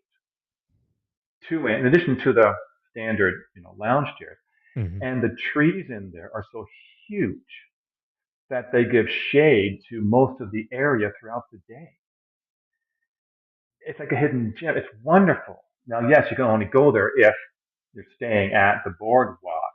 Yes, there are some pool hopping rules, but is that quiet pool one that if you're staying at Animal Kingdom or Pop Century or whatever you can go to? I can't remember the rules on which ones you can and can't. Other than the beach club pool, you can't do Yeah. that. I know what you're saying there. And so it's that perspective that we provide on our YouTube channel from a senior's perspective, at least what we like, and we're both seniors. And then we started to now have videos supporting the Disney for Seniors Facebook group. And so in the group, we did very quickly, before we run out of time, but very quickly, about 2 months ago, I did a post, and I said, it's now become, at least in my mind, infamous 5 minutes with Josh D post. Anybody that enjoys Disney, you know who we mean by Josh D. And I'm not going to say the gentleman's name right now, but you've got 5 minutes with Josh D. Tell him the one thing that Disney Parks needs to do to improve the senior experience, whether it's Disneyland or Disney World, even though we're a global community, Sure. but we just on those two parks in the state. I had to turn the comments off. There were so many, I couldn't keep track of them. But because of that one post in the Disney for Seniors Facebook group, then on the YouTube channel, I tried to summarize them again, GPA auditor, I like spreadsheets and all this stuff, right? And so I summarized them into two videos. It was called Seniors at Disney.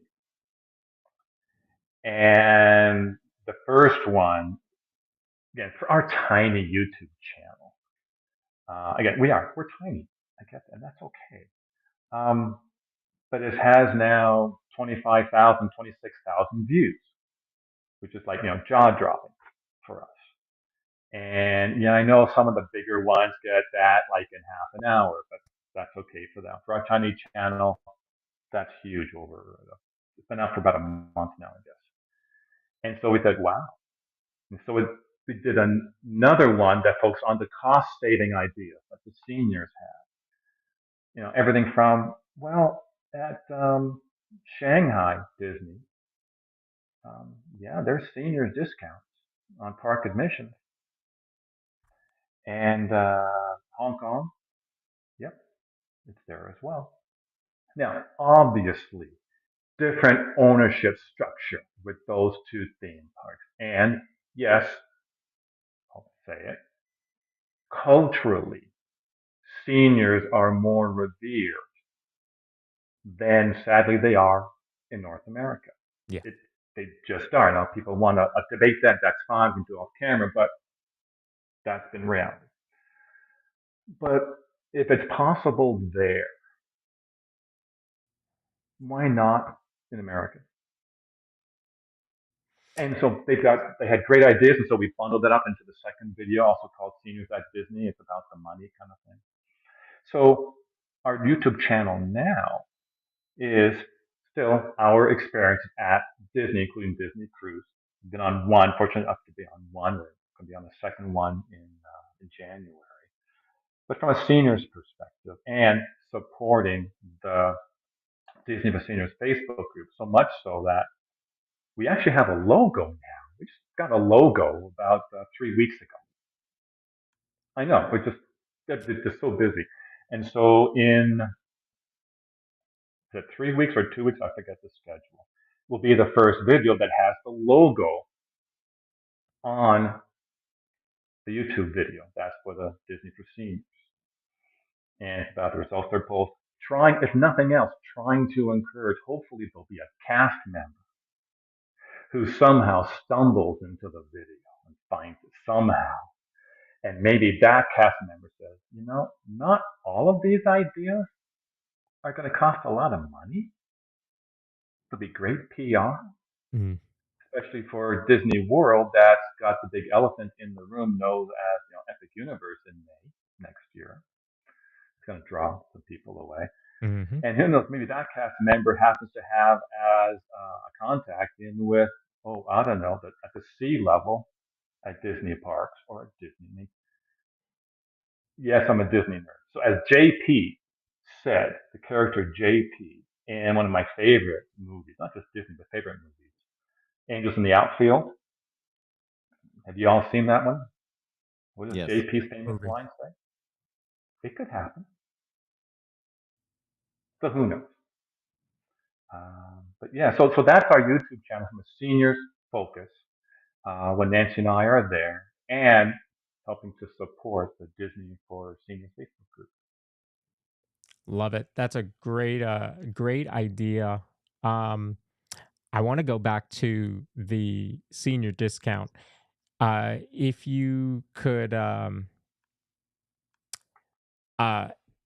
how much would it be if it was on the U.S. side? What would it equivalent to? Well, I'll tell you.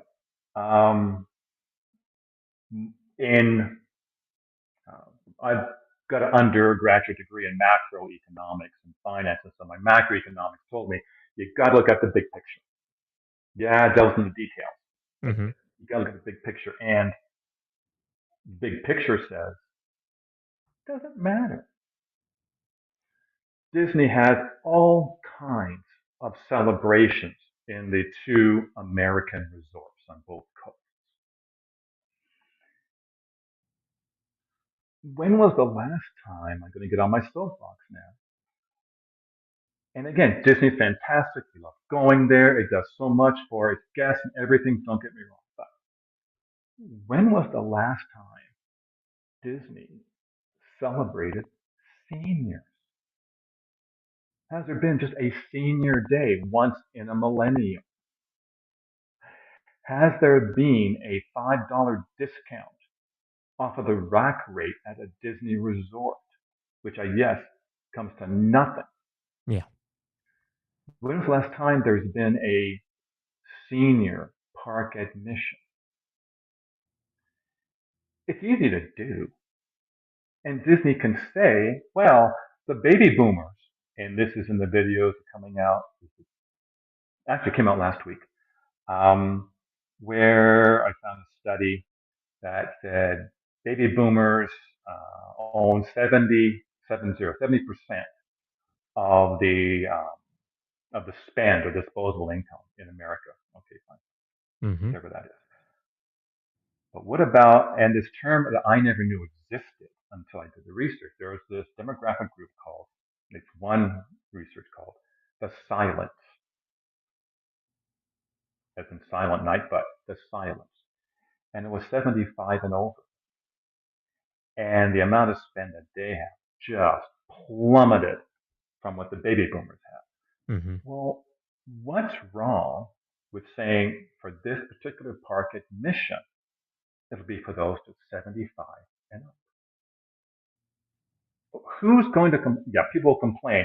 Well, ARP says it's worth seniors at 50. Well, Medicare says, what's wrong with that?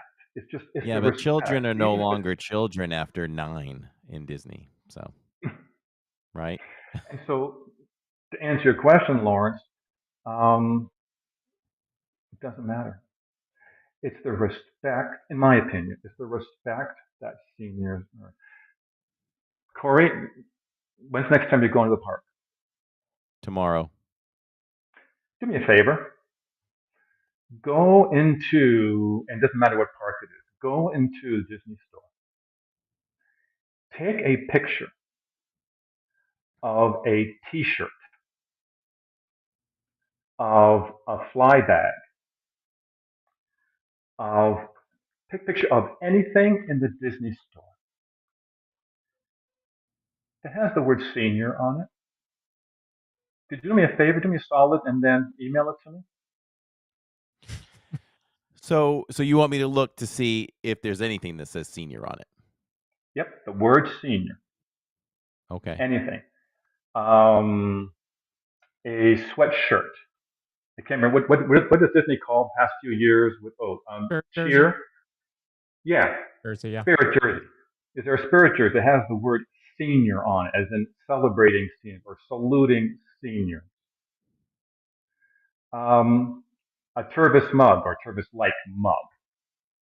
Is there a coffee mug that has the word senior on it? Take it. There'll be You take nothing. all those. There'll be nothing. I haven't been to the park since when were we there last? Was it Yeah, January this I year? will definitely look. I know my merch really well, but I would love to find it, and you'll get it if I find it for sure. Please Uh, do. so You know, yeah, Oh, think about the PR and the marketing if Grandparents' Day 2025 they release some sort of special for whatever age group you want to make it, 65 and older, 72 and whatever. Um, think about the PR that would give them, grandparents to come and stay with us. Let's celebrate, do a stage show, um, bring out some of the older characters that haven't been seen in the parks in 30 years and bring back that feeling of nostalgia. A lot of the characters, what the Friar Tuck and all those from mhm. Peter Pan that you don't see anymore that used to be in And the park. Robin Hood. Robin Hood, right? That hadn't been Oh, yeah, in the parks in forever. Um, that would be phenomenal, I would think. You know, yeah. and Now I'm pushing, and probably because Nancy and I are not blessed with any grandchildren yet. But that's where I mean, grandparents, fantastic, seriously, fantastic, blessed.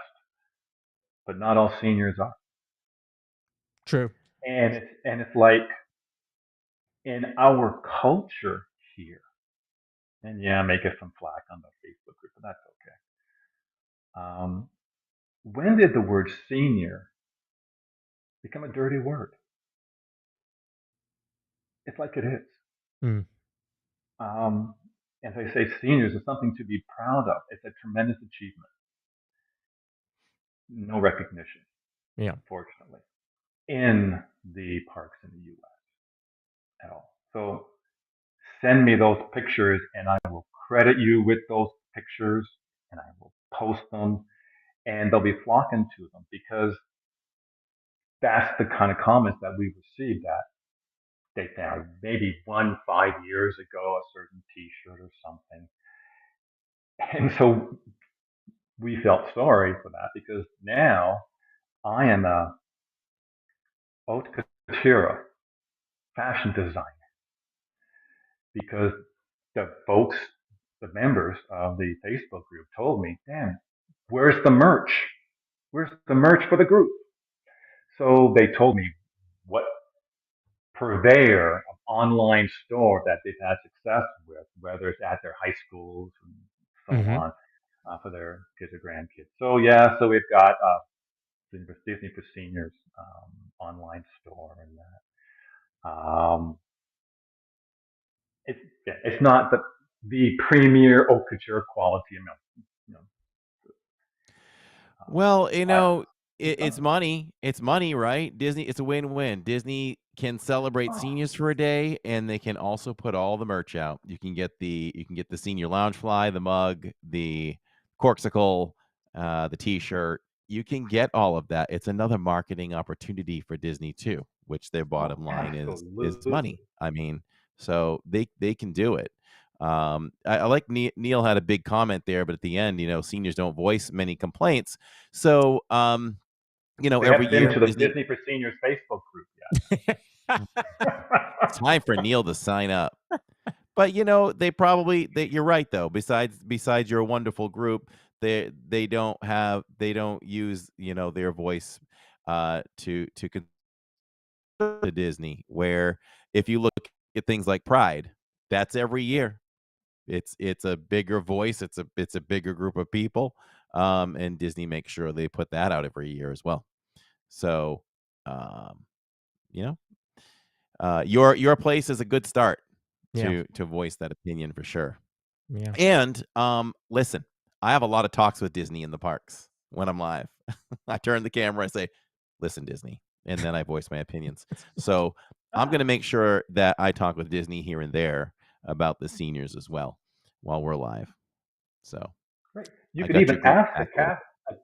a cast member in the Disney stores, whether it's on Main Street USA or whatever park you're going in, rather than waste your time. Just go into the store, find a cast member, saying, "Where's the merchandise, the merch for seniors Mm. to celebrate seniors? Where can I find Mm. Yes. Yes, yes, yes. I'll do that here and there.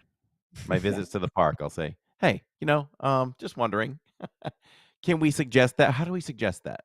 Mm. Okay, thank you. I can Where's do that. the suggestion box? Mhm. There you Where's go. the Um, suggestion box for that? Dan, Captain Mickey Mouse says that he loves the art behind you. Ah, that has nothing to do with Disney. I Nancy's got one of our bedrooms as her home office, so my office is in our dining room, and the other wall has pictures of our older son's and now daughter-in-law's wedding and pictures. So I didn't think that was appropriate. So those two were taken on Nancy and my honeymoon. We've been married for about 11 and a half years now, and it was taken in Napa Valley at the Rombauer wineries. Rombauer, who are known more for their whites, as I understand it, than their reds. Mm. And it's it's like a it's so maintained as well. It's like you're at Epcot in a Disney garden or something. And those were two statues that were there. We actually got to meet the horticulturalist that was there, who only in chatting with him, he had again 11 years ago now, 11 and a half years ago, he had his own show on PBS out in New England, I think in Boston. But yeah, he was there when we happened to be there coincidentally, taking care of these things, and it was great just talking with him. And yeah, just some great memories. I mean, in our garage, we even still have the big placard that we had made up, Nancy and Dan's wedding, the date, and so on. That's the garage to remind me. But Mm. these two pictures we had to have blown up on an iPhone, whatever the generation was, 11 years ago, iPhone 6 maybe. Wow. Don't remember now. Very nice. Now they shoot movies I'm on iPhone 16s. Yeah. well, I'm really current now, relatively speaking. I'm on an iPhone 12. Oh. I think what mine is. I think I have a 13. We have to think about it, right? As we approach seniorhood, we have to think about what we have. I used to know exactly what I had. I'm like, Yeah. do I have a 15 or a 14? What is it now? Is it the 16? Is the 16 new or is it the 15? See, I don't even know now. Talking myself out of it. I think I have the 14. Yeah. We both Uh, have the 12 and still working fine. Exactly. I kind of feel like a senior a little bit in the sense that I know how to be with seniors. I don't know if Dan knows this, but physical therapy is my profession, and No, so I I'm did in not know that. I'm in assisted living facilities in people's homes all day long. So I have lots of Okay. years of hanging out Monday through Friday with people, well into their 70s and their 80s and even their 90s, and I enjoy the heck out of them. Yeah. Oh, I'll bet. I'll bet. Mhm, Great. mhm. We've had viewers come to the park and, give them the confidence to come, and I literally have spent some live streams with them and helping them feel safe and helping them transfer properly, often on particular rides and things like that. So, Really? I enjoy Wow. incorporating that kinda stuff too. Yeah. There's some things that are tough, like, you look at, the boats we get into, like, The Small Three World. Amigos ride. Yes, Although yep, Small 3 World, and you've 3 got Caballeros. what is Yeah, it? it's The it's a Three little deep, Amigos. you know? So, if you're with somebody that you are physically able to assist, there's things where you should get in the boat first and take their hands and guide them down. You should get out of the boat first and help them up. Well, no, let me think about that. Yeah, you could do it both ways, but probably you getting out is probably the best way to do it. So there's always ways to strategize getting on and off safely too. Things like that can be a challenge. I got a story, quick story. Yeah. So on one of those two solo trips where I took Bridget, our special needs daughter, again, one of her challenges, she has cerebral palsy. She also has cognitive issues. And so we got to the Frozen ride and in Epcot, Norwegian pavilion. Hmm. And so, I'm her big, strong dad. I've been her protector from day one, and I don't need anybody to help me. I can deal with it. So I had that attitude going on. And so, got to our turn, pushed Bridget's wheelchair right to the edge. And so, I turn around and pick her up. And so she was what, 22 at the time. And I try to, put her onto the bench, but somehow her foot, because she wears splints, AFO splints, from her toes up to just below her knee. And so somehow one of her feet in the shoe in the AFO got caught, and I can't see because it's not the brightest in the loading area, like light wise. Right. And so the people behind me, they're all seated. They gave us the front row. So, okay, yeah, pull her. Well, yeah, one of her shoes, special made shoes for her AFO, came off. I got to get this kid down. Okay, I'm pushing her in the Disney wheelchair. So if she loses the shoe, fine. It's not going to ruin the day. But this wonderful gentleman behind us bent down calmly, picked the shoe up, and handed it to me. And so that was, life lesson. Dan, don't be the macho dad. Ask for help. And I've been learning in life's journey, learning. So I've been doing that more and more. Yeah, that's a good point. I always teach people. I'm teaching in facilities and things like that, and how to transfer people. And you never want to be a hero and do it yourself. Never think that you can always just do it yourself. Really try to assess the situation and recognize, you know, that you may need a little bit of help. Um, I've been an expert in transfers for 30 years, and there are times that I will ask for help, and I'm not ashamed of it because I know this is going to be safer for the person I'm transferring and for me. So, yeah, you got to recognize those times too. Yeah, and sometimes it's hard because if asking for help can mean well, and my way of thinking way back when was, well, I have to ask for help. It means I'm a failure because I'm her dad.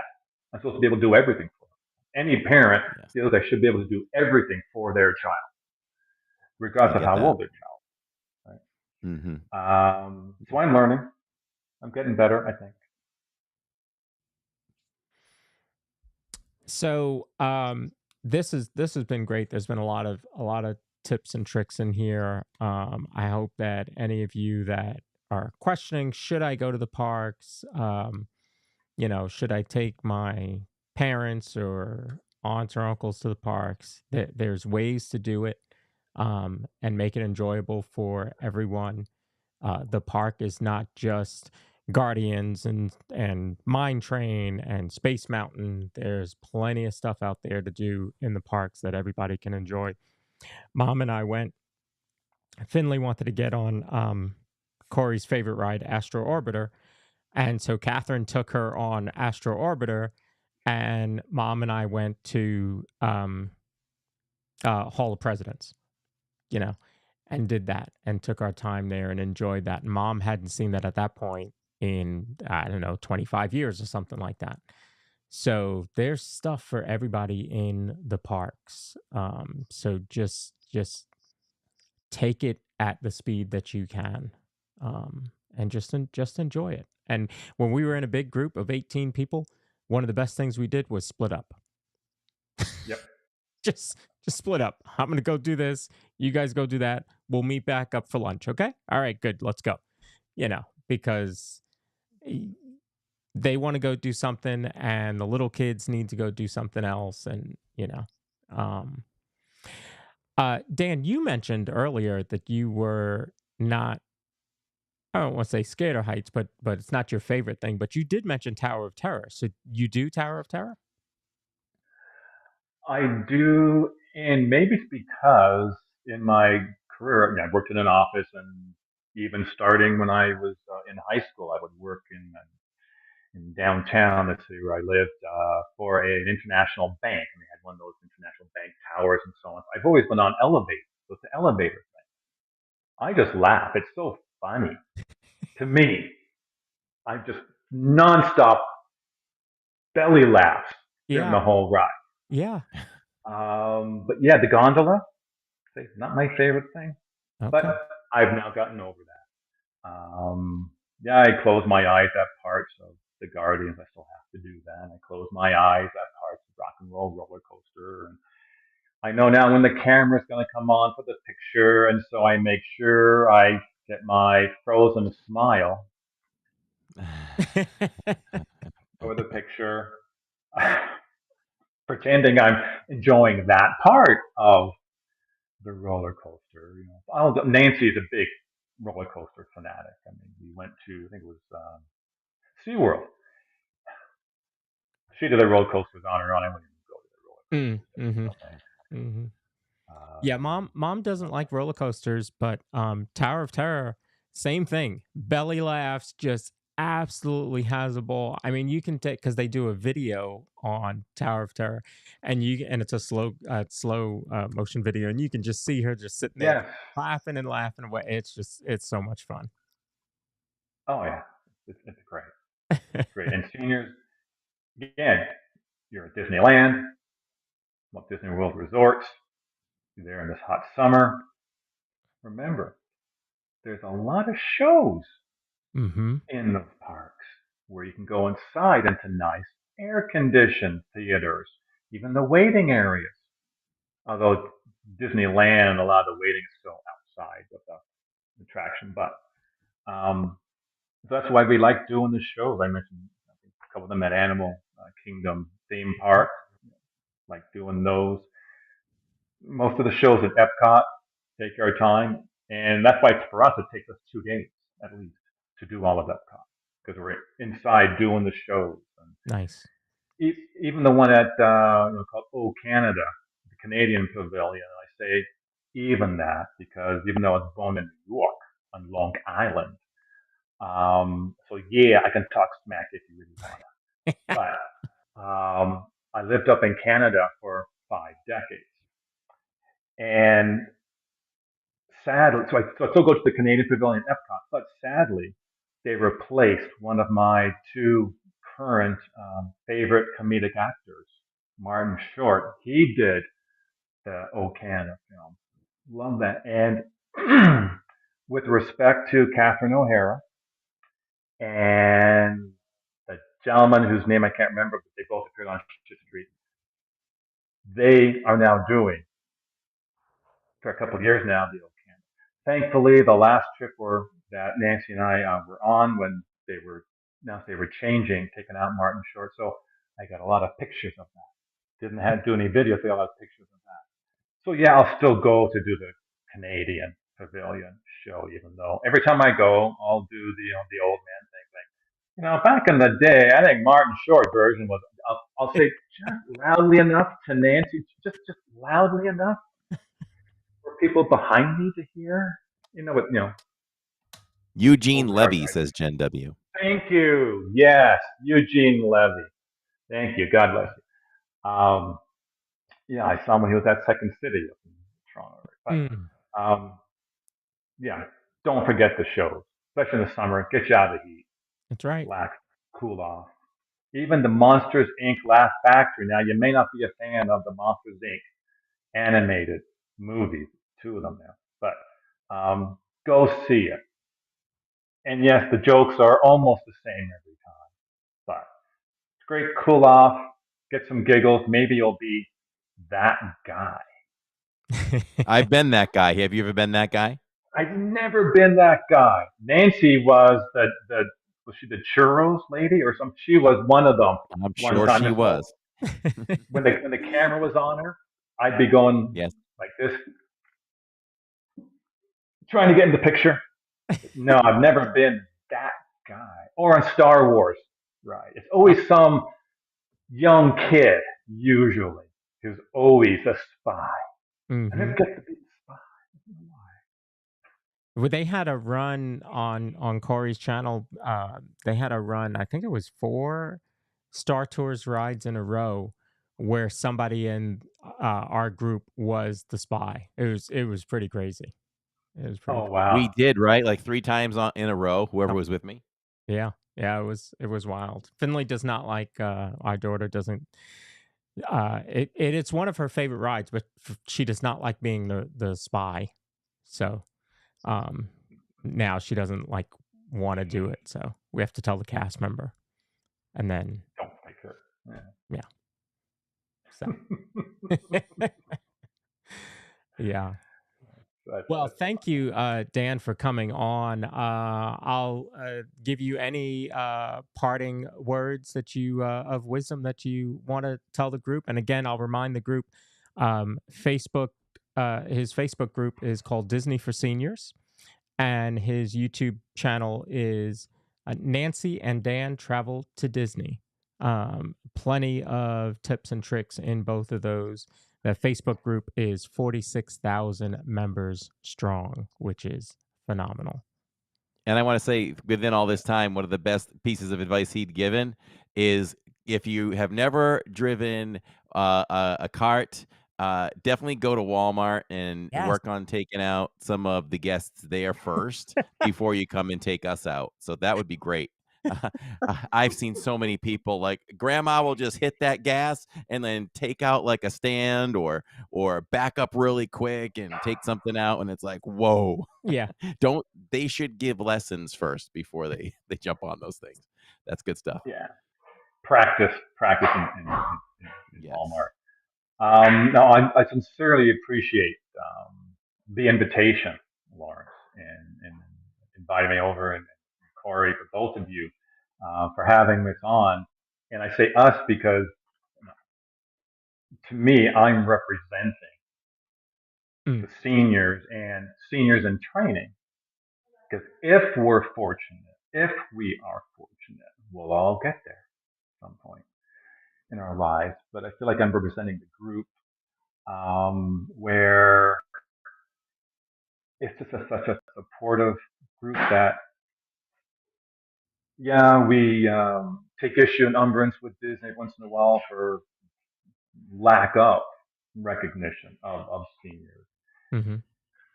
Yeah, seniors doesn't mean we're all in scooters or UCV. I mean, it could be far from the truth. Ariel's doing roller coasters. My daughter Bridget, born from birth with Mm-hmm. special needs. But it's an opportunity to help raise the awareness that there is this huge demographics that's not being completely served, and for whom they've earned by just living long enough to be a senior. In my opinion, now, selfishly, because I am one, sure, but they've earned the right to be able to enjoy themselves at this stage of their life. And Disney is one of them. Huge Disney fans. Grew up with the original Mickey Mouse Club, for goodness Mm. sakes. So any exposure that we can get on behalf of the Facebook group, it's not Facebook group per se, it's Disney loving seniors. So happy to do. So again, thank you so much for the invitation. Thank you for taking the time to have us on and talk about this.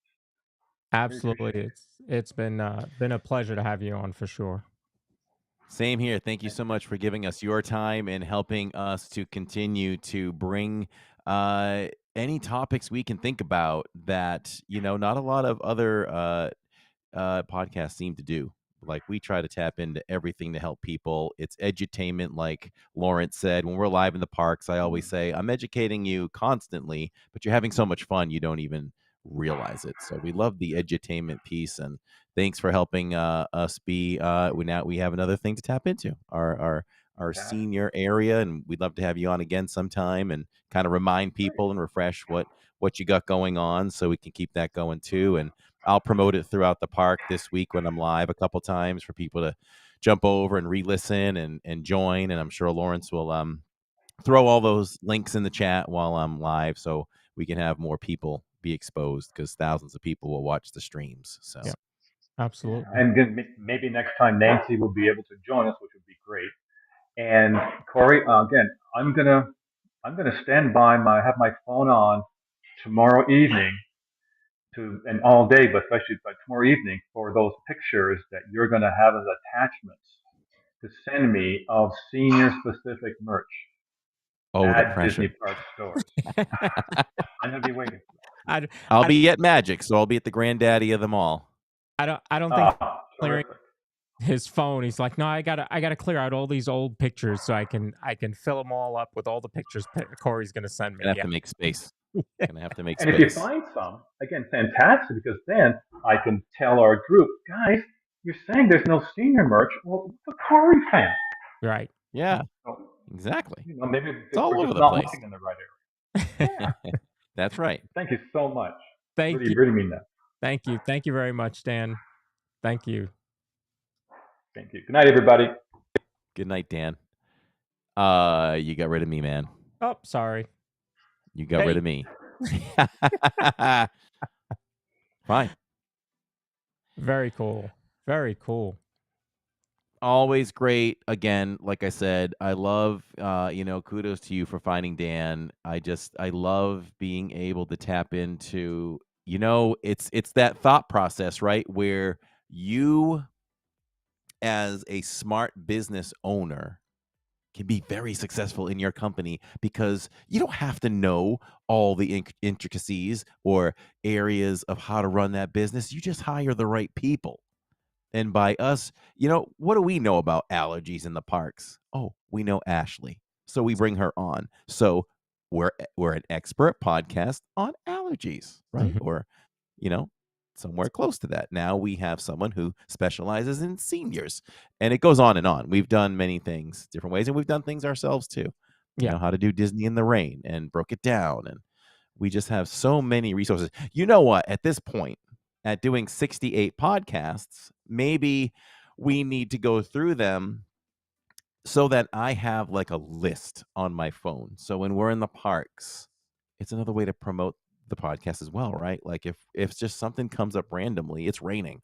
Oh, hey, if you all watching want to know details and a plan that we came up with, go listen to podcast number 17, Mhm. where we talked about the rain or whatever it is. Seniors, we have seniors in there or something that just triggers, hey, let's send people that podcast. Yeah. Maybe you put that particular link in at Right. that point if you're watching. If you're not napping in the back of the couch at that point, Right there.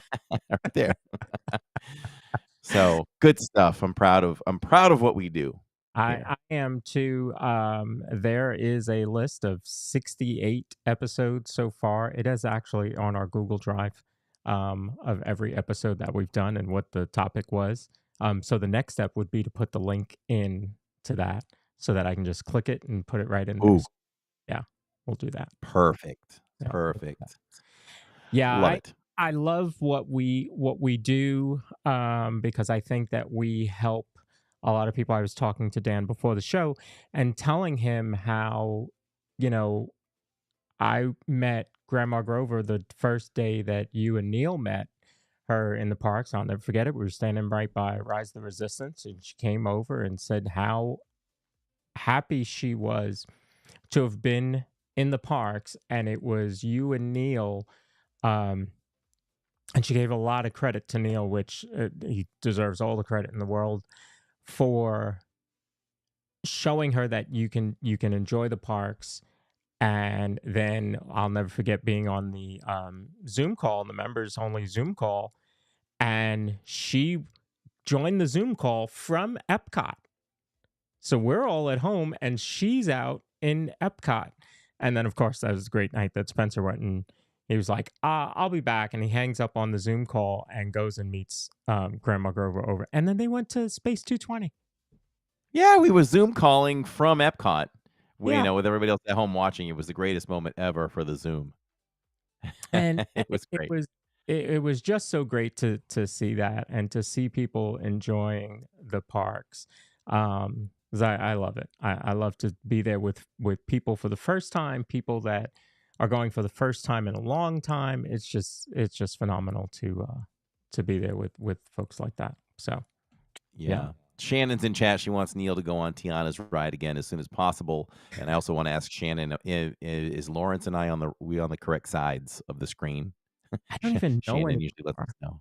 Yeah, I don't even know. Now that we're using this format, I don't. It's I it's don't pay it's attention. like the T-shirts they sell now in the parks. I think this is going to be a seasonal thing every time. Do I wear the Minnie Boo or do I wear the Mickey Boo? Do I wear the Mickey Santa or the Minnie Santa?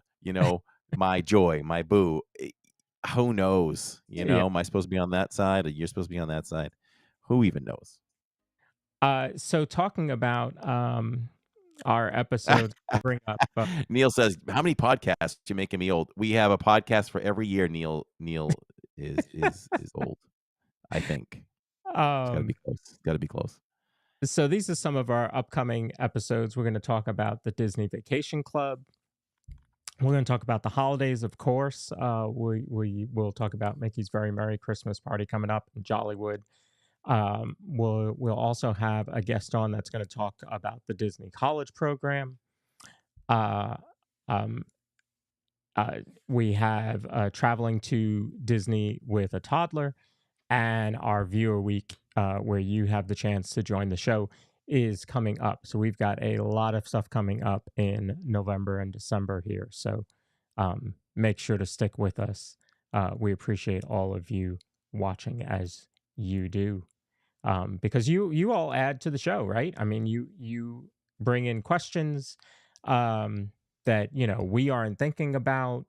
You ask their opinions. You talk about the art behind their on their wall. That all adds to the show. So we appreciate all of that. Definitely do. Oh, Keeping It Thrills is in the house. Hello, ladies.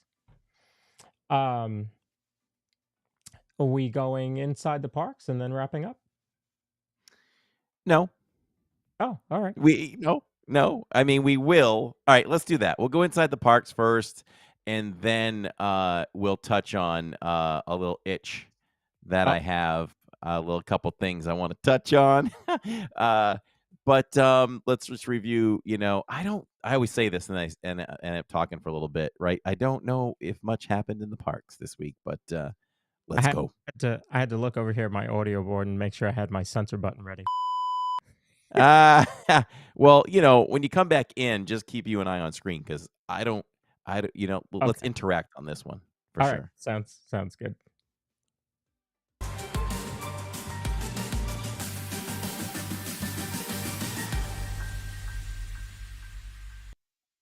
All right, inside the parks. I would say this. I would say that we did something that we don't do a lot. We actually park hopped.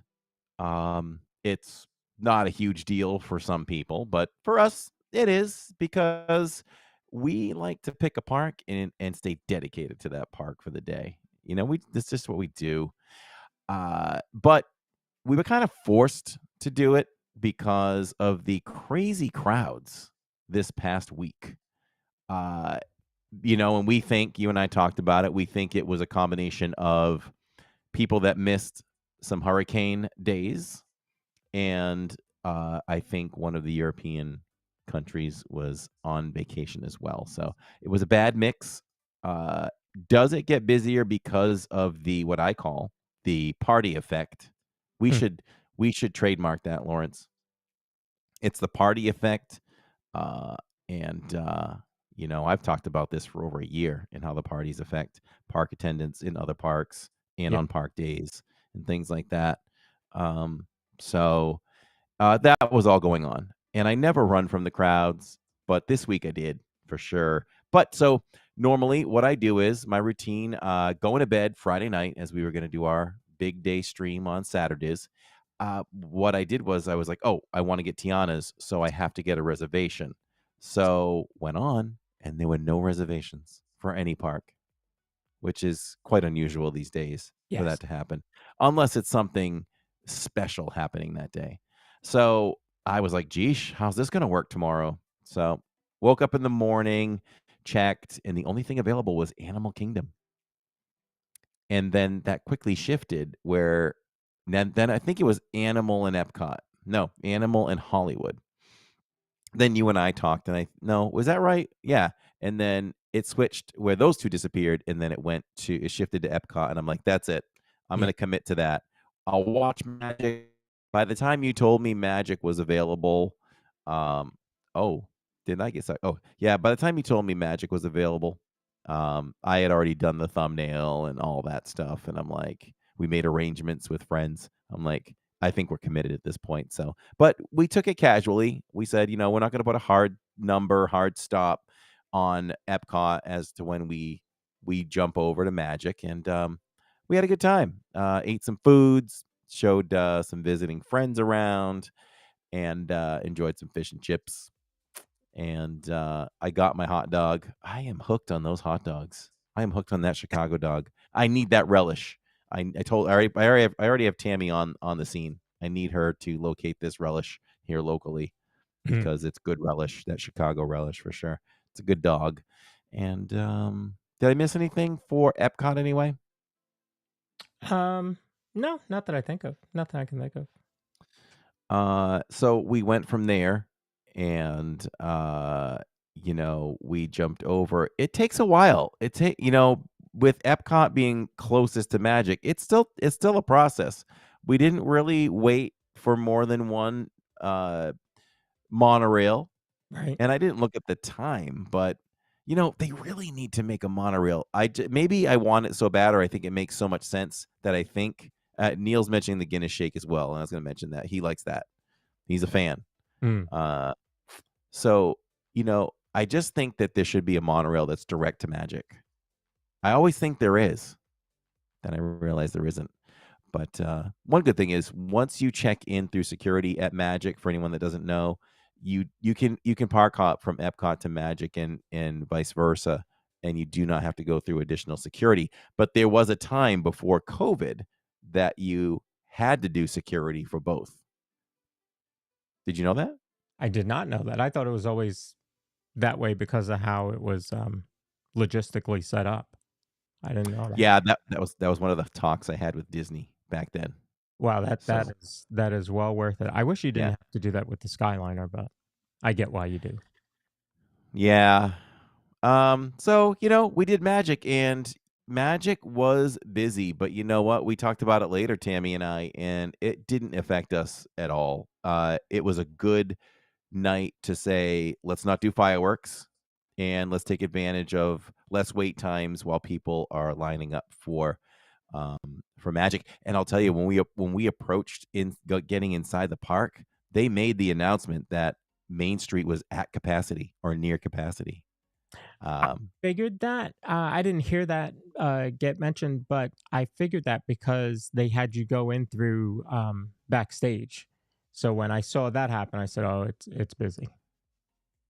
Yeah, definitely went backstage and was able to get through quick. Yeah. And we didn't stand in any lines. I mean, I don't remember. I don't think we stood in any lines. We just we took what the park gave us, Hmm. and we felt like we had a pretty productive night. So we had a really fun time and called it a night. And that was Saturdays. So anything else that I may have missed? I don't even remember where I was the Wednesday before.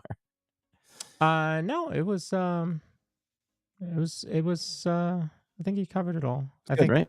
I think And we're. on the tech side, we've been good, right? We've been solid, not dealing with any major lag. I Mhm. know we had a problem with when I just run straight through the Prism app. We've been having trouble with it killing the stream if I run a graphic. And at the very end, we ran graphics, so Yep. it might work. So I think I'm going to run a test stream at the park quick tomorrow, and then we'll go live. Nice. So and I'll Oh, run a few graphics, and if it works, we'll go with it. Charlotte Renee mentioned Jungle Cruise. You got to do Jungle Cruise because it opened back up. Yes, we thank you, Shirley. We did get on Jungle Cruise. Jungle Cruise was fun as always. I almost I didn't do it, but I almost tried to get the attention of the cast member, and it's almost like you notice the cast members for Jungle Cruise just almost don't break or stop for anything. Like Mhm. there's no true interaction directly with people if they have a certain comment or say something. Mhm. But it probably just has to do with the timing of what we're approaching and what they have to say. Yeah. But he was hard to hear. It Uh, was really hard to hear him. Even like Shirley, um, and I don't know who was sitting even closer than she was. They couldn't hear either. It was weird. So it was hard to really hear him. So, we were trying to celebrate. We're back at, doing Jungle Cruise. Here we go. But it was a little bit of a flop in that sense. But it was still good to visit Jungle Cruise. mm. So there's inside the parks. So let's talk about a couple things before we go. Want to talk about our sponsor? We can do that. We can do our sponsor first. And then from there, I have a couple points of discussion to raise with the live chat. And if you're listening on iHeartRadio, Apple, Spotify later on, definitely comment. Also, you can comment here on the Living in Diz channel. Why am I saying that tonight? On the DIZPod channel, where we love comments as well because that helps also. Mhm. So we appreciate all of that. So, if you're looking for a home that offers the perfect blend of luxury, comfort, and convenience with Disney World in your backyard, Victor Naraki is a licensed realtor with Vision Home Real Estate LLC. He's here to help you find the home of your dreams. With over 13 years of experience in the Disney area home market and a proven track record of success, Victor is the perfect partner to guide you through every step of the home buying process. So, why wait? Visit celebratingflorida.com today to learn more about Victor's exclusive range of properties and schedule a viewing with Victor. Your dream home is just a click away. And if you want to, you're here on YouTube now, you go over to @VictorNaraki, all one word. It would be great if you could sign up for a subscription over there. It's free. Just become a subscriber of Victor's channel. And if he reaches 5,000 of those, Lawrence, he is going to donate $1,000 to Give Kids the World in sort of all of your names. So that's a good gesture to do. You help Victor, you help some kids as well. So, Absolutely. yeah. So okay, 2 points that I want to make that are in a Disney Adventure home. There you go. I'm glad we're seeing them there. Also, guys, I hate saying guys. Forgive me. I got to put $1 in the jar, in the swear jar. That's the swear. The word guys is a swear. It's just a faux pas for me for being a a graduate of Columbia School of Broadcasting. You don't say guys. You don't say Mm. it. You don't say it. You don't say it. You don't say it. I hear all these live streamers say it, and I hate it, Lawrence. It goes through me like crazy. Oh gosh, I cringe and I kick myself whenever I say it because I'm guilty too sometimes. Don't say guys. Okay. I haven't gotten to my points yet. So, okay, and my voice is dry. I don't know why. The back of my throat's been dry for like 2 or 3 weeks. Mm. I don't know what that is either. Okay. So, let's go with Epic Universe first. What are they doing? What is Epic doing?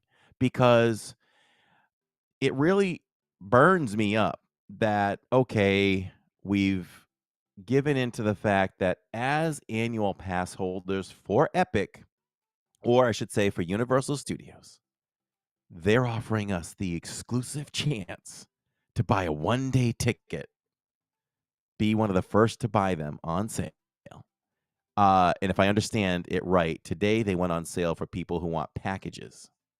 So I think that's where you can buy a 3-day, but only one of those includes Epic.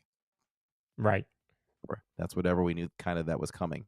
Yeah. But for pass holders, Universal, I feel like a lot of ways have always been better to their, at least recently in recent years, has been better to their pass holders than Disney has. It's a fact. But we got an email, and it's Thursday, and I'm going to be right there, and I'm going to buy them because I don't know when we get the next chance to do so. But they're giving us an exclusive chance to buy a one-day ticket to Epic when it opens. I think that we should have. Well, how can we make that better? I think that we should have pass holder previews. Why not open this up to your pass holders? It's a great thing to do for your pass holders and allow us to experience the park and iron out the bugs. You know, allot it to so many per day. Maybe it's 2 days. I don't know. Maybe it's 3 days you got to do this. Maybe it's one full day. I don't know.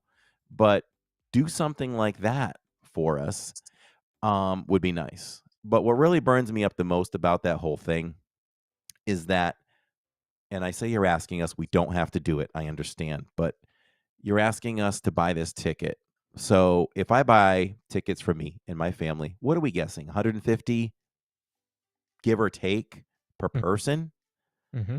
But then are you going to say in a month or two, oh, here's annual pass prices, and those go on sale next week? If I knew that ahead of time, I wouldn't get that I wouldn't drop 450 or whatever for that one day. I would say, I'm excited, but I can wait 3 months or whatever to get those annual passes.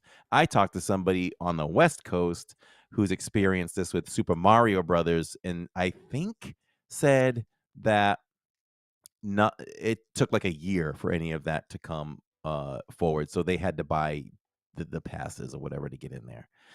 So that's my point. What do you think about that? What does chat think about that piece? What do you think about what Epic is doing? I know it's their way to make more money. It's crazy, but I just don't like the way they haven't even announced plans for annual pass holders. We don't know if we're going to have a chance to combine this. Is it going to be a separate ticket? Okay, I'm done on that piece.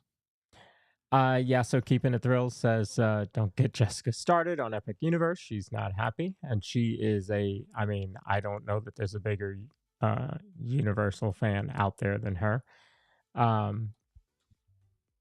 Jen W says how much. So yeah, I think you're right on it. Probably, $150 or so about there. Tiger Girl wants to know, do you think you'll be able to stream it? I think you'll be able to stream it, but not the rides, probably.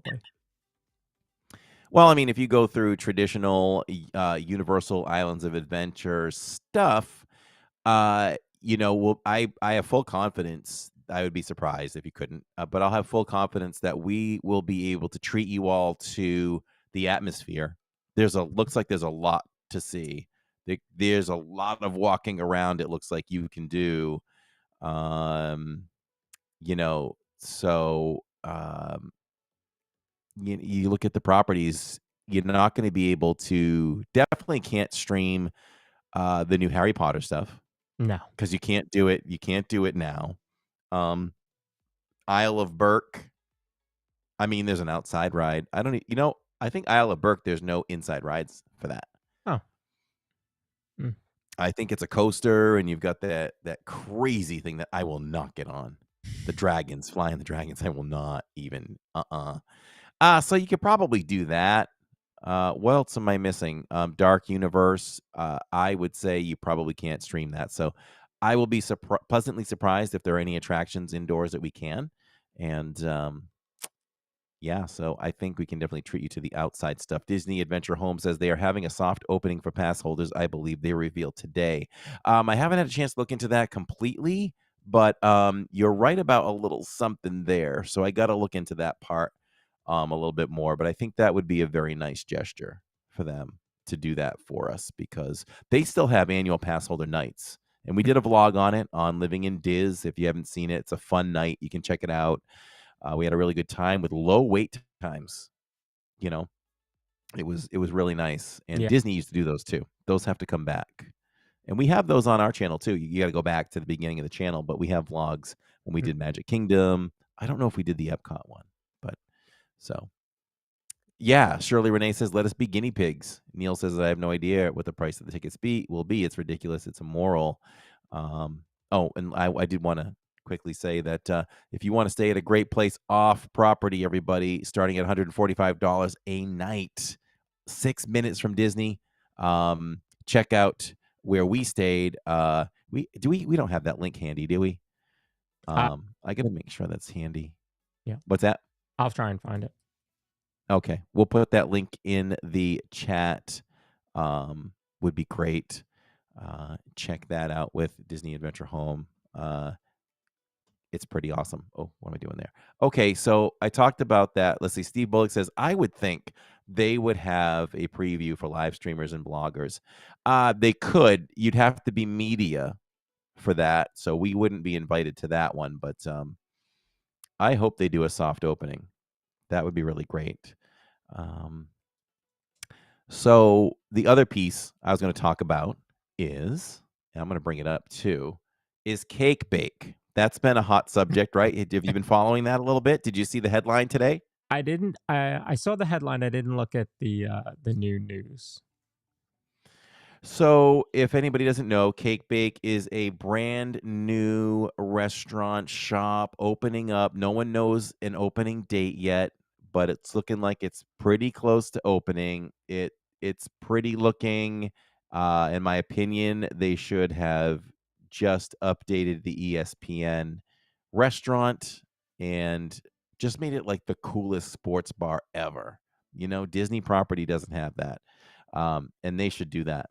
But they posted their menu, and I don't know what they were thinking about posting the menu they did with the crazy prices that were there. I would probably say I was one of the first to see these prices because they were, I think, within a very short time of them revealing it. Had a friend who was staying on Boardwalk and sent me the photos, and I couldn't believe the pricing. So for an example, and I'm pulling this off of what I think is a nice little reliable website, is Mickey Blog or Blog Mickey, right? And you know what though? So because of the heat that they took, they did reduce prices, but they're not that much. They didn't drop them that much. But I did read that their prices are much cheaper. It's a chain, and so their prices in other states are, I think, much cheaper. But an espresso went from $6 to $4.99. A Bloody Mary, they dropped it $1, $19 from $19.99 to $19. But those are drinks, right? I think I've got a couple other things here. So a Belgian waffle went from $22 to $16.99. An egg sandwich, Lawrence, $23. $23. Come on, really? I know you got to make a buck, right? But wow. Do you okay, I'll finish this first. $23 and it's now $19.99. I still would not eat it. So what I did was I was lucky enough, thanks to Steve and Tony Bullock. My family was lucky enough to stay in the presidential suite over at Club Wyndham about a month ago, a little bit more. The Starbucks there I thought was expensive.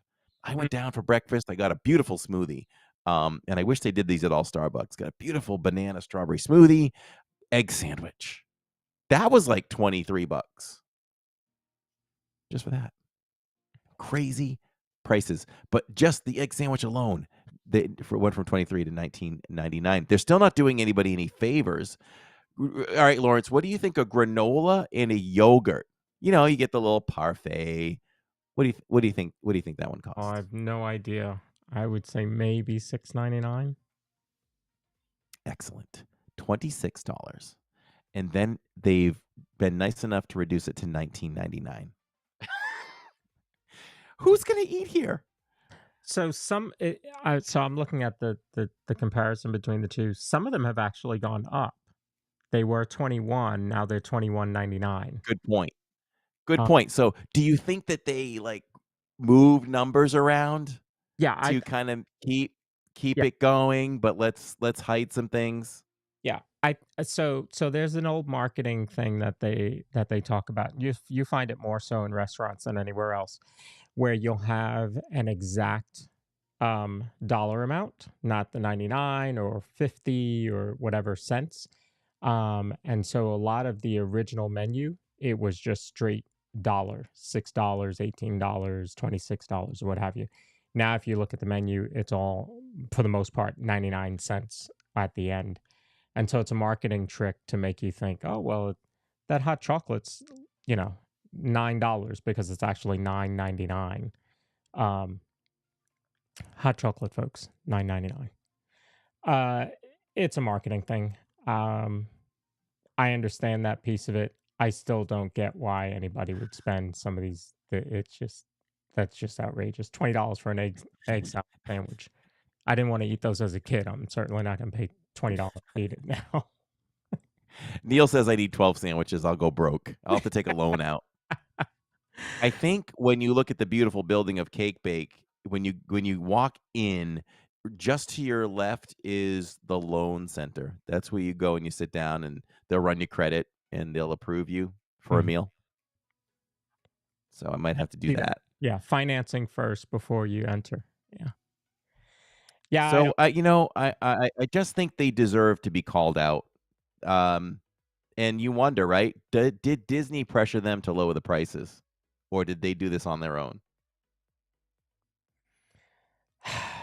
I think there was enough there that they said, yeah, let's do something. But again, honestly, if you look at the entire menu, they didn't do much. They didn't do much.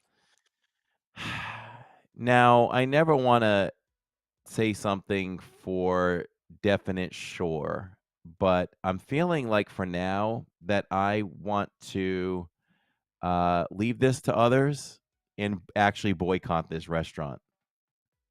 I don't see myself wanting to pay for a peanut butter and raspberry jam sandwich. That went from $18 to $12.99. I went and got corn dogs over there just around the way for $15 a corn dog. That I thought was crazy. This is another level. I would look at this the way I would any restaurant on a family trip of ours. This is not someplace that we would go to. So just because it's new and expensive doesn't mean I'm going to go to it either. In fact, I'm going to go to it less. There's so many other places that I haven't eaten at, that we haven't eaten at. I'm certainly not going to lay down $23 on a egg salad sandwich. Sorry. Oh, I no, can't think of it off the top of my $19.99. I can't think of it off the top of my head, but I don't know if it was in this article or a different one, but there are other places right there on Boardwalk that you can get way more for your money and enjoy that rather than Yeah. in that there. And I mean, I think cake slices. So, well, does anybody know? Because I don't know. Before we take this to an end, uh, their cake prices. I just want to look at that because what? How does their cake prices compare to Gideon's? So there's an Oprah cake, and that went from $24.99 to $22.99. I, Is Gideon's in that area? I don't think I pay that for a full cheesecake at Cheesecake Factory. Like Yeah. it's a slice of cake, folks. Publix makes great cakes. Yeah, man. Publix is the measuring stick. Publix makes great So, cakes, and they're not $22, $23. I, I don't yeah. know. I don't I don't get it. I don't get it. Yep. Neil, let us know how it is. Yeah. Neil will go there. I'll call him. He'll be like, "Oh, I'm over at Cake Bake. It was Alyssa's birthday. We're having some cake." Mhm. Mm-mm-mm. Well, on that note, I think we said it all and we did it all. We covered a lot today. I saved that one for the end. Lawrence had no idea that was coming. Nope. Thank you all for being here. What are we talking about next week? I have no idea. Something. I never know. No. I don't know.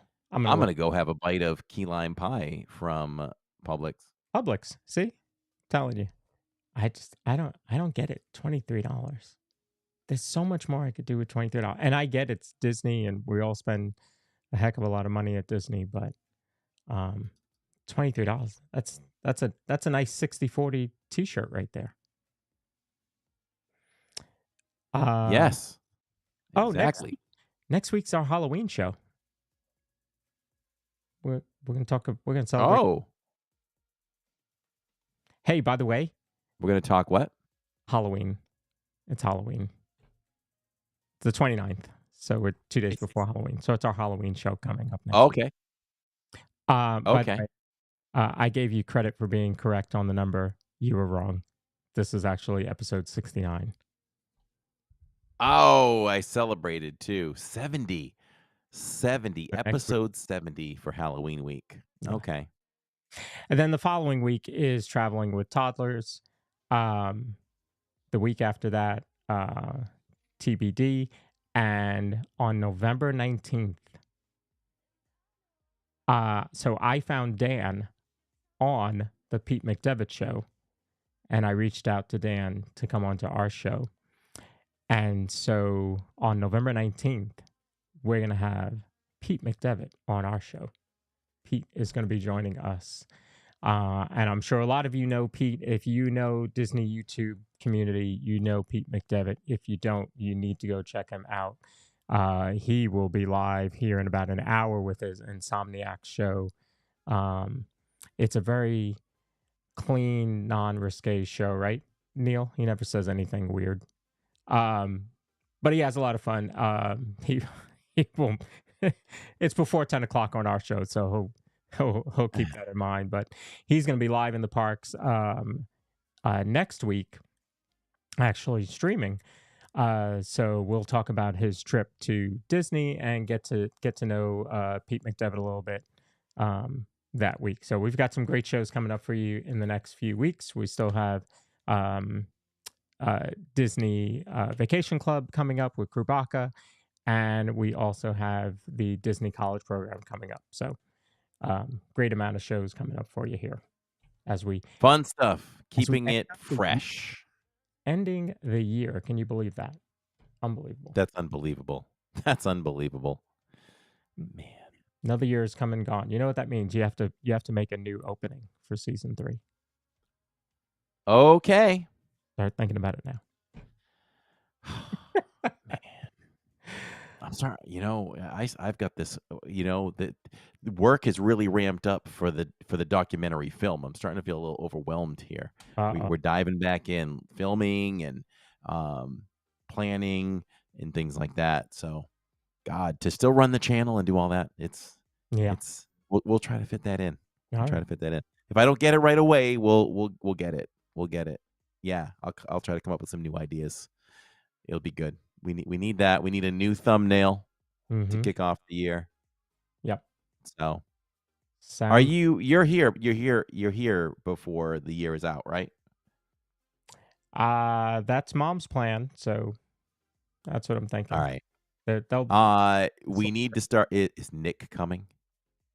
I don't know. I have to reach out to Nick. Okay. Yeah, we need to take some photos. Mm-hmm. Can try to do some photos. Some promo publicity photos for the podcast. Yes. Maybe we can incorporate that in the thumbnail. There you go. Yes. All right. Well, we've done it all. We've said it all. And glad to have brought you all another fantastic DIZPod. Make sure you check out our sister channels, Living in Diz, Live in the Parks 2 times a week. And also our little baby sister channel, who I get to feed a little more content this week. Magical Strolls. If you're into watching riding rides virtually from home or wherever you are on any device in 4K quality, you can check those out there at Magical Strolls. All one word. You can look it right up at Magical Strolls. And also just magically walking through the parks and through Disney resorts. So there. I'm laughing because Neil says he can see my park reservation, so he knows when I'm there. But I don't have one for November. But those are my places, Neil, just in case I can get there for those days. There you go. I know. We see some people. We have to get Shirley Renee in the group. Yeah. We got to get her in the group. Yeah. As well. All right. All right. Thank you all for watching and listening live. We do it live because we do it for you. One more time, thank you to Dan for joining us, and Nancy, that wild one. Keep her under control, my friend. Make sure to check out his YouTube channel, Nancy and Dan Travel Disney, and their Facebook group, Disney for Seniors. Great group, great information over there. Otherwise, we will see you tomorrow night on Living in Diz from Magical Kingdom. There you go. And then we will be back here next week for Halloween. Until then, good night, everyone. We're just a couple of bros talking Disney.